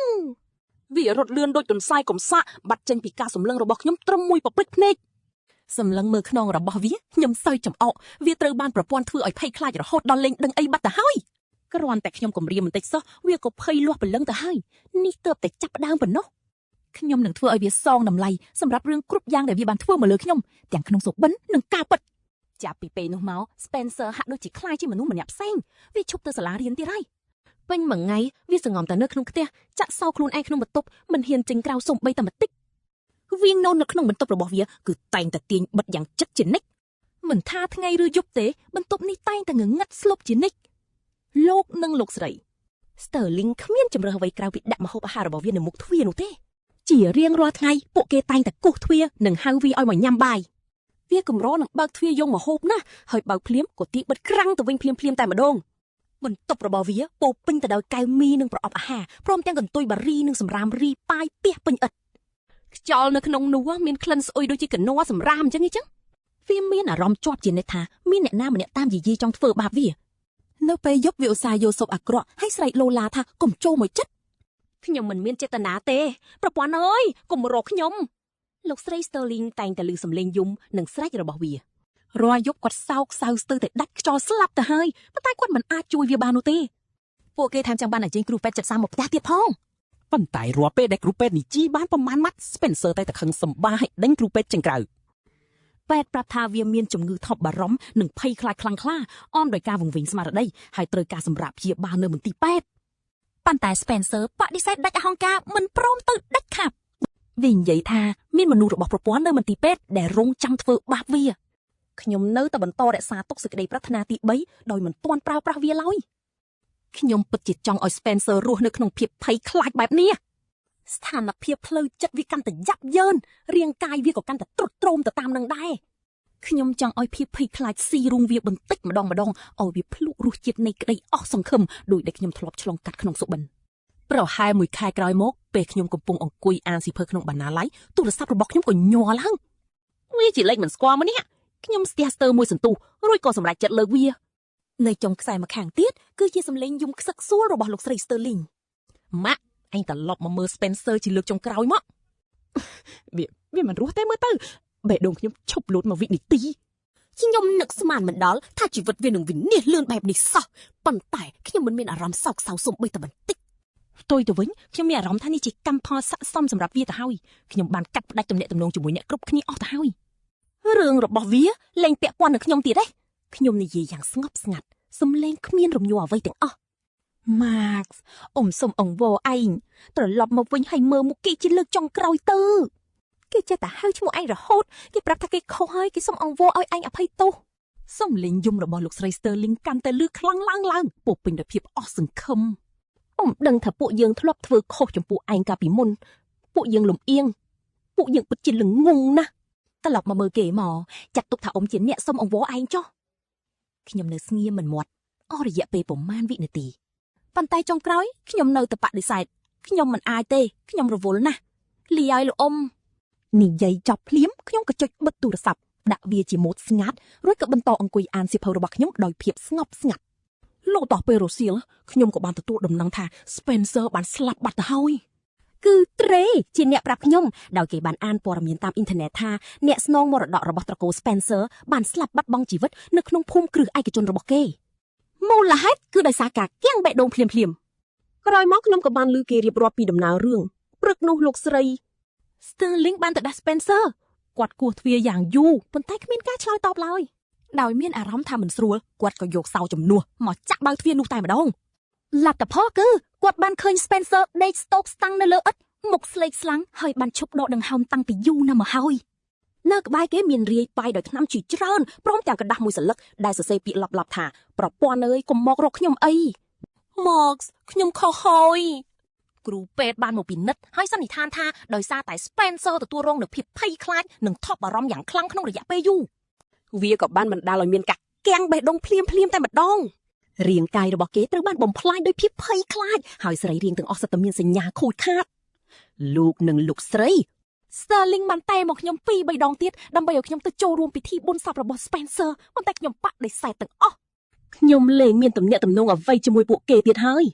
បុណ្យសពរបស់គេគឺពិតជាគ្មានពាក់ព័ន្ធអ្វីជាមួយខ្ញុំបន្តិចសោះឡើយបន្ទាប់ពីបិទទូរស័ព្ទជាលើកចុងក្រោយរួចខ្ញុំក៏បាននិយាយទៅកាន់ប្រពន្ធនៅក្នុងគំនិតរបស់ខ្ញុំប្រាថ្នាចង់ឲ្យប្រពន្ធសេចក្តីប្រាថ្នានេះរលាយបាត់ទាំងស្រុងទិញម្ចាស់ប្រាថ្នាចង់បានគ្មានប្រពន្ធបំណងប្រាថ្នាទទួលបានជោគជ័យប្រពន្ធកំពុងរៀបចំផ្ដេចខ្លួនសូមអរគុណម្ចាស់ដែលបានប្រើប្រាស់សំឡេងមនុស្សយន្តនោះបានបន្លឺឡើងជាលើកចុងក្រោយរួចក៏បាត់ស្មៅឆឹងតែម្ដងទៅខ្ញុំបានដកដង្ហើមធំដោយក្តីធូរស្រាលដោយមានអារម្មណ៍ថារាងកាយរបស់ខ្ញុំស្រាលស្ញើកដូចជាបន្ទុក 1000 ផោនត្រូវបានទម្លាក់ចោលទីបំផុតប្រពន្ធនោះក៏បាត់ទៅខ្ញុំលែងស្ថិតនៅក្រោមការគ្រប់គ្រងរបស់វាទៀតហើយលែងមានភារកិច្ចចម្លែកទៀតហើយបន្ទាប់ពីប្រព័ន្ធនោះបានរលាយបាត់ទៅខ្ញុំក៏ចំណាយពេលច្រើនទៅលើការសិក្សាវិញលទ្ធផលសិក្សារបស់វីវៀនកាន់តែល្អប្រសើរឡើងពីលេខ1ប្រចាំជំនាញទៅជាលេខ1ប្រចាំជំនាន់ហើយថែមទាំងទទួលបានអាហារូបករណ៍ថ្នាក់ជាតិទៀតផងសុខភាពរបស់នាងក៏កាន់តែប្រសើរឡើងបន្តិចម្ដងសម្បូររបស់នាងឡើងផ្កាឈូកលែងមានសភាពស្លេកស្លាំងដូចកាលពីមុនទៀតហើយនាងពោពេញទៅដោយភាពស្រស់ស្រាយរស់រវើកជំងឺម្ដាយរបស់នាងក៏បានធូរស្រាលខ្លាំងជាងមុនដែរក្រោយពីការព្យាបាលមួយរយៈគាត់អាចក្រោកពីគ្រែនិងដើរបានធម្មតាហើយថែមទាំងអាចធ្វើការងារផ្ទះសាមញ្ញបានទៀតផងប្អូនប្រុសរបស់នាងក៏ខិតខំប្រឹងប្រែងខ្លាំងណាស់ដែររហូតប្រឡងជាប់ចូលវិទ្យាល័យកំពូលប្រចាំទីក្រុងទៀតគេបានចំណាត់ថ្នាក់លេខ1ក្នុងថ្នាក់រាល់ពេលប្រឡងហើយឧស្សាហ៍ទេមកប្រាប់នាងថាគេនឹងរៀនសូត្រតាមបងស្រីរបស់គេថ្ងៃមុខនឹងចូលរៀននៅសាកលវិទ្យាល័យល្អមួយហើយជាអ្នកមើលថែរក្សាម្ដាយនិងបងស្រីរបស់គេ នៅរសៀលមួយវិវៀនបានណាត់ជួបខ្ញុំនៅក្បែរបឹងក្នុងបរិវេណសាលាមានដាវវីឡូជាច្រើនត្រូវបានគេដាំនៅតាមមាត់បឹងនោះខ្យល់បក់មករុញមេឃវីឡូឲ្យយល់ថ្នមប្រៀបដូចជាសក់របស់នារីក្រមុំផ្ទៃបឹងចាំងពន្លឺភ្លឺប្លែកហើយយូរម្ដងក៏មានត្រីតូចលោតឡើងបន្សល់ទុកនៅរលកទឹកសាយភាយជាវងវីវៀនស្លៀករ៉ូបពណ៌សយ៉ាងស្រស់ស្អាតសក់របស់នាងទម្លាក់សាយនៅលើស្មានាងកាន់ផ្កាដេស៊ីតូចមួយនៅក្នុងដៃឈរនៅក្បែរមាត់បឹងនោះនាងមើលទៅពិតជាស្ងោះស្អាតខ្លាំងណាស់ពន្លឺព្រះអាទិត្យបានជះមកលើរាងកាយរបស់នាងហាក់ដូចជាស្រោបនាងដោយមាសសុទ្ធអញ្ចឹង Max នាងឃើញខ្ញុំផ្ទៃមុខញញឹមយ៉ាងទន់ភ្លន់នាងដើរមករកខ្ញុំហើយសួរយ៉ាងស្រទន់ថ្ងៃនេះលោកតនេទេខ្ញុំមានរឿងសំខាន់មួយចង់ប្រាប់លោកបាទតនេញ៉ៃមកខ្ញុំញញឹមក្នុងចិត្តលួចរំពឹងទុកមិនស្ទើរទេវីវៀនអោនក្បាលចុះម្រាមដៃនាងកំពុងមួផ្កាស្មៅទូចមួយយ៉ាងស្រាលថ្ពាល់នាងឡើងក៏ហូមតិចសំឡេងបង្កប់ភាពអៀនខ្មាស់ខ្ញុំដឹងថាហេតុអីបានកាលនោះលោកជួយចិត្តធ្វើបាបខ្ញុំអរគុណបើគ្មានលោកទេខ្ញុំពិតជាមិនដឹងត្រូវធ្វើម៉េចទេម៉ាក់ខ្ញុំប្រហែលជាលែងនៅលើលោកនេះទៀតហើយប្អូនប្រុសខ្ញុំក៏គ្មានឱកាសបានចូលសាលារៀនហើយខ្ញុំខ្លួនឯងក៏ប្រហែលជាត្រូវបោះបង់ការសិក្សាតាំងពីយូរណាស់មកហើយដែរខ្ញុំគៀងបន្តិចហើយសួរទាំងភ្ញាក់ផ្អើលថានាងដឹងរឿងនេះបានដោយរបៀបណាខ្ញុំគិតថាខ្ញុំលាក់បាំងរឿងនេះបានល្អឥតឆុសទៅហើយគ្មានអ្នកណាដឹងសោះខ្ញុំលឺមិត្តរួមបន្ទប់លោកនិយាយវិវៀនងើបមុខឡើងភ្នែកពោពេញដោយការដឹងគុណថ្ងៃដែលលោកជួយដេញប៉ាខ្ញុំចេញហើយរឿងដែលលោកបង្ខំខ្ញុំឲ្យឈប់ធ្វើការក្រៅម៉ោងដើម្បីឲ្យខ្ញុំបានហូបចុកគ្រប់គ្រាន់នោះពួកគេឃើញទាំងអស់ពួកគេប្រាប់ខ្ញុំថាគេស្គាល់ចរិតរបស់លោកច្បាស់ណាស់លោកមិនដែលចង់ធ្វើបាបខ្ញុំមែនតើនេះលោកគ្រាន់តែចង់លួចជួយខ្ញុំប៉ុណ្ណោះខ្ញុំញញឹមក្នុងចិត្តសប្បាយខ្លាំងណាស់នឹកស្មានមិនដល់ថាអាមិត្តរួមបន្ទប់ទាំង3នាក់នោះជួយបញ្យល់ជំនួសខ្ញុំសោះវីវៀនសម្លឹងមកខ្ញុំភ្នែកនាងមានបង្កប់ភាពអៀនខ្មាស់លីឡំជាមួយក្តីរំពឹងយ៉ាងខ្លាំងសំឡេងនាងទន់ភ្លន់តែច្បាស់ខ្លាំងមែនទែនម៉ាក់ខ្ញុំចូលចិត្តលោកព្រមធ្វើជាសង្សាររបស់ខ្ញុំបានទេខ្ញុំដឹងថាពេលនេះខ្ញុំនៅមិនទាន់ល្អគ្រប់គ្រាន់ទេតែខ្ញុំនឹងខិតខំប្រឹងប្រែងឲ្យអស់ពីសមត្ថភាពខ្ញុំនឹងរៀនឲ្យពូកែរកការងារល្អធ្វើហើយតស៊ូធ្វើការងារយ៉ាងលំបាកជាមួយលោកតស៊ូទៅមុខជាមួយលោកខ្ញុំសម្លឹងមើលនាងអារម្មណ៍ខ្ញុំពេលនោះគឺពិតជាផ្អែមល្ហែមរកអ្វីប្រៀបគ្មានខ្ញុំងក់ក្បាលសំឡេងមិនអាចលាក់បាំងអារម្មណ៍ពិតបានខ្ញុំព្រមវីវៀនខ្ញុំក៏ចូលចិត្តនាងដូចគ្នាវីវៀនស្ទុះចូលមកអោបខ្ញុំភ្លាមហើយយំខ្សឹកសួរយ៉ាងខ្លាំងតែម្ដងខ្ញុំអង្អែលខ្នងនាងថ្នមទទួលយកភាពកក់ក្ដៅពីរាងកាយនាងក្នុងចិត្តខ្ញុំសប្បាយរីករាយឥតឧបមារាល់ការឈឺចាប់និងភាពអយុត្តិធម៌ប៉ុន្មានឆ្នាំមកនេះគឺរលាយបាត់សូន្យឈឹងនៅវិនាទីនេះតែម្ដងគ្រប់យ៉ាងដើរតាមផែនការបន្ទាប់ពីនោះខ្ញុំបានយកប្រាក់5លានយួននោះទៅធ្វើការវិនិយោគខ្ញុំបានទិញមូលនិធិហិរញ្ញវត្ថុដែលមានលំនឹងហើយចាក់បញ្ចូលទុនទៅក្នុងក្រុមហ៊ុនបច្ចេកទេសថ្មីមួយនឹកស្មានមិនដល់ក្រុមហ៊ុននោះរីកចម្រើនលឿនកប់ពពកតែម្ដងមិនដល់1ឆ្នាំផងវាក៏ចាប់ផ្ដើមចំណេញការវិនិយោគរបស់ខ្ញុំកើនឡើងទ្វេដងច្រើនដងខ្ញុំនិងវីវៀនសិតតែប្រឡងជាប់ថ្នាក់បរិញ្ញាបត្រជាន់ខ្ពស់នៅសាកលវិទ្យាល័យដោយជោគជ័យអំឡុងពេលរៀនអនុបណ្ឌិតពួកយើងតែងតែទៅរៀនជាមួយគ្នាជានិច្ចអង្គុយក្នុងបណ្ណាល័យជាមួយគ្នាហើយញ៉ាំបាយនៅអាហារដ្ឋានជាមួយគ្នាជារៀងរាល់ថ្ងៃពេលវេលាក៏លងផុតទៅយ៉ាងមានន័យបំផុតក្រោយរៀនចប់ខ្ញុំក៏បើកក្រុមហ៊ុនវិនិយោគមួយខ្លួនឯងការផ្ដើមដំបូងទំហំក្រុមហ៊ុនមិនធំទេមានបុគ្គលិកតែ2-3នាក់ប៉ុណ្ណោះតែដោយសារបទពិសោធន៍និងបណ្ដាញទំនាក់ទំនងដែលខ្ញុំខំសាងពីមុនមកមិនយូរប៉ុន្មានខ្ញុំក៏ដណ្ដើមបានជោគជ័យក្រុមហ៊ុនកាន់តែរីកធំឡើងពីមួយថ្ងៃទៅមួយថ្ងៃហើយខ្ញុំក៏បានបរិច្ចាគលុយដើម្បីជួសជុលមណ្ឌលកុមារកំព្រាទាំងមូលឡើងវិញតែម្ដងចំណែកវីវៀនបានចូលធ្វើការនៅមន្ទីរពេទ្យធំមួយក្លាយជាគ្រូពេទ្យដ៏ឆ្នើមនាងធ្វើការតស៊ូណាតែងតែអត់ធ្មត់ជាមួយអ្នកជំងឺហើយមិនយូរប៉ុន្មានក៏ទទួលបានការទទួលស្គាល់ពីថ្នាក់ដឹកនាំពេទ្យនិងអ្នកជំងឺផ្ទាល់ពេលពួកយើងរៀបការខ្ញុំបានអញ្ជើញមិត្តរួមបន្ទប់ទាំង3និងនាយកមណ្ឌលកុមារកំព្រាមកផងដែរពិធីមង្គលការរៀបចំសាមញ្ញតែមានភាពកក់ក្ដៅបំផុតអ្នកគ្រូនាយកកាន់ដៃខ្ញុំញញឹមយ៉ាងទន់ភ្លន់កូនម៉ាកទីបំផុតកូនរកឃើញសេចក្តីសុខពិតប្រាកដហើយអ្នកម្ដាយម្នាក់នេះសប្បាយចិត្តជំនួសកូនណាចំណែកត្រែនឹងពួកម៉ាក់ខ្ញុំវិញលោឡាជាងគេក្នុងរោងការហើយថែមទាំងទៀមទាចង់ធ្វើជាឪពុកធម៌របស់កូនពួកយើងនៅថ្ងៃក្រោយទៀតផងជីវិតក្រោយរៀបការគឺពិតជាពេញលេញនិងមានន័យបំផុតពួកយើងបានទិញផ្ទះមួយល្មមសមរម្យដែលមានយ៉ាខាងមុខទូចមួយហើយវិវៀនក៏បានដាំផ្កាជាច្រើននៅទីនោះផងដែររាល់ពេលដែលផ្ការីកយកផ្ទះទាំងមូលមានក្លិនក្រអូបឈ្ងុយឈ្ងប់ជានិច្ចរៀងរាល់ចុងសប្តាហ៍ពួកយើងទៅសួរសុខទុក្ខអ្នកគ្រប់គ្រងមណ្ឌលកុមារកំព្រាជួយធ្វើការងារផ្ទះនិងនិយាយលេង ខ្ញុំក៏ឧស្សាហ៍ត្រឡប់ទៅផ្ទះវីវៀនដើម្បីសួរសុខទុក្ខម្ដាយនិងប្អូនប្រុសរបស់នាងដែរចំណែកឯលោកនិងលោកស្រី Sterling វិញតាំងពី Spencer ស្លាប់ទៅជីវិតពួកគេធ្លាក់ដុនដាបយ៉ាងអនោចធម៌ដោយសារក្រុមហ៊ុន Sterling ខ្វះអ្នកគ្រប់គ្រងបូករួមទាំងកំហុសការវិនិយោគពីមុនវាបានធ្លាក់ចូលក្នុងវិបត្តិយ៉ាងលឿនហើយទីបំផុតក៏ខ្សែធនតែម្ដងពួកគេត្រូវរើចេញពីវិឡាដ៏ប្រណិតទៅរស់នៅផ្ទះជួលតូចចង្អៀតមួយកន្លែងរស់នៅយ៉ាងវេទនាបំផុតដោយសារតែតុកស្លុតនឹងការខ្សែធនលោក Sterling បានគៀងបេះដូងធ្ងន់ធ្ងរគាត់បានត្រឹមដេកស្ងៀមលើគ្រែត្រូវការអ្នកមើលថែជាប់លោកស្រី Sterling ត្រូវទៅផ្សាររាល់ថ្ងៃទិញម្ហូបនិងមើលថែគាត់យ៉ាងលំបាកសក់របស់គាត់ស្កើយ៉ាងលឿនធ្វើឲ្យគាត់មើលទៅចាស់ជាងមុនឆ្ងាយណាស់ពេលខ្លះខ្ញុំបានប្រទះឃើញគាត់នៅឯផ្សារដែរគាត់ស្លៀកខោអាវថោកយួរថង់កណាត់ទូចមួយតថ្លៃគ្រប់កាក់គ្រប់សេនជាមួយអ្នកលក់គាត់លែងមានភាពស៊ីវិល័យដូចអ្នកអភិជនកាលពីមុនទៀតហើយរាល់ពេលឃើញខ្ញុំគាត់តែងតែអោនក្បាលហើយដើរចេញយ៉ាងលឿនមិនហ៊ានសម្លឹងមើលចំភ្នែកខ្ញុំឡើយខ្ញុំក៏មិនបានចាប់ផ្ដើមនិយាយរកគាត់មុនដែរយ៉ាងណាមិញពួកយើងបានផ្ដាច់ទំនាក់ទំនងគ្នារួចទៅហើយម្នាក់គ្រាន់តែរស់នៅជីវិតរៀងខ្លួនឲ្យបានល្អគឺគ្រប់គ្រាន់ហើយពេលខ្លះខ្ញុំនឹកឃើញដល់ខ្លួនឯងក្នុងសុបិននោះជាមនុស្សដែលស្លាប់តាំងកំណុំនៅក្នុងបន្ទប់ជួលដ៏កំសត់មួយបើគ្មានសុបិននោះបើគ្មានប្រព័ន្ធជំនួយនោះទេប្រហែលជាខ្ញុំនៅតែមានវាសនាដូចក្នុងសុបិនអញ្ចឹងណាត្រូវ Spencer ធ្វើបាបត្រូវឪពុកម្ដាយបោះបង់ចោលហើយទីបំផុតស្លាប់យ៉ាងវេទនាប៉ុន្តែពេលនេះខ្ញុំមានប្រពន្ធម្នាក់ដែលស្រឡាញ់ខ្ញុំយ៉ាងពិតប្រាកដខ្ញុំមានបងប្អូនល្អខ្ញុំមានអាជីពផ្ទាល់ខ្លួននិងគ្រួសារដ៏មានសុភមង្គលមួយខ្ញុំពិតជាសំណាងណាស់ដែលបានចាប់យកឱកាសផ្លាស់ប្ដូរវាសនារបស់ខ្លួនឯងជីវិតមិនដែលរលូនរហូតទេវាតែងតែមានការលំបាកនិងឧបសគ្គគ្រប់បែបយ៉ាងចូលមកប៉ុន្តែឲ្យតែពួកយើងមិនបោះបង់ចោលក្តីសង្ឃឹមឲ្យតែយើងតស៊ូក្រោកឈរធ្វើជាខ្លួនឯងនិងប្រកាន់ខ្ជាប់យ៉ាងមុតមាំនឹងអំពើល្អរបស់យើងដោយបេះដូងបរិសុទ្ធយើងច្បាស់ជារកឃើញសុភមង្គលដែលជារបស់យើងពិតប្រាកដនោះគឺជាចំណុចដែលជាទស្សនៈដ៏សំខាន់បំផុតដែលខ្ញុំបានរៀនពីដំណើរជីវិតមួយនេះ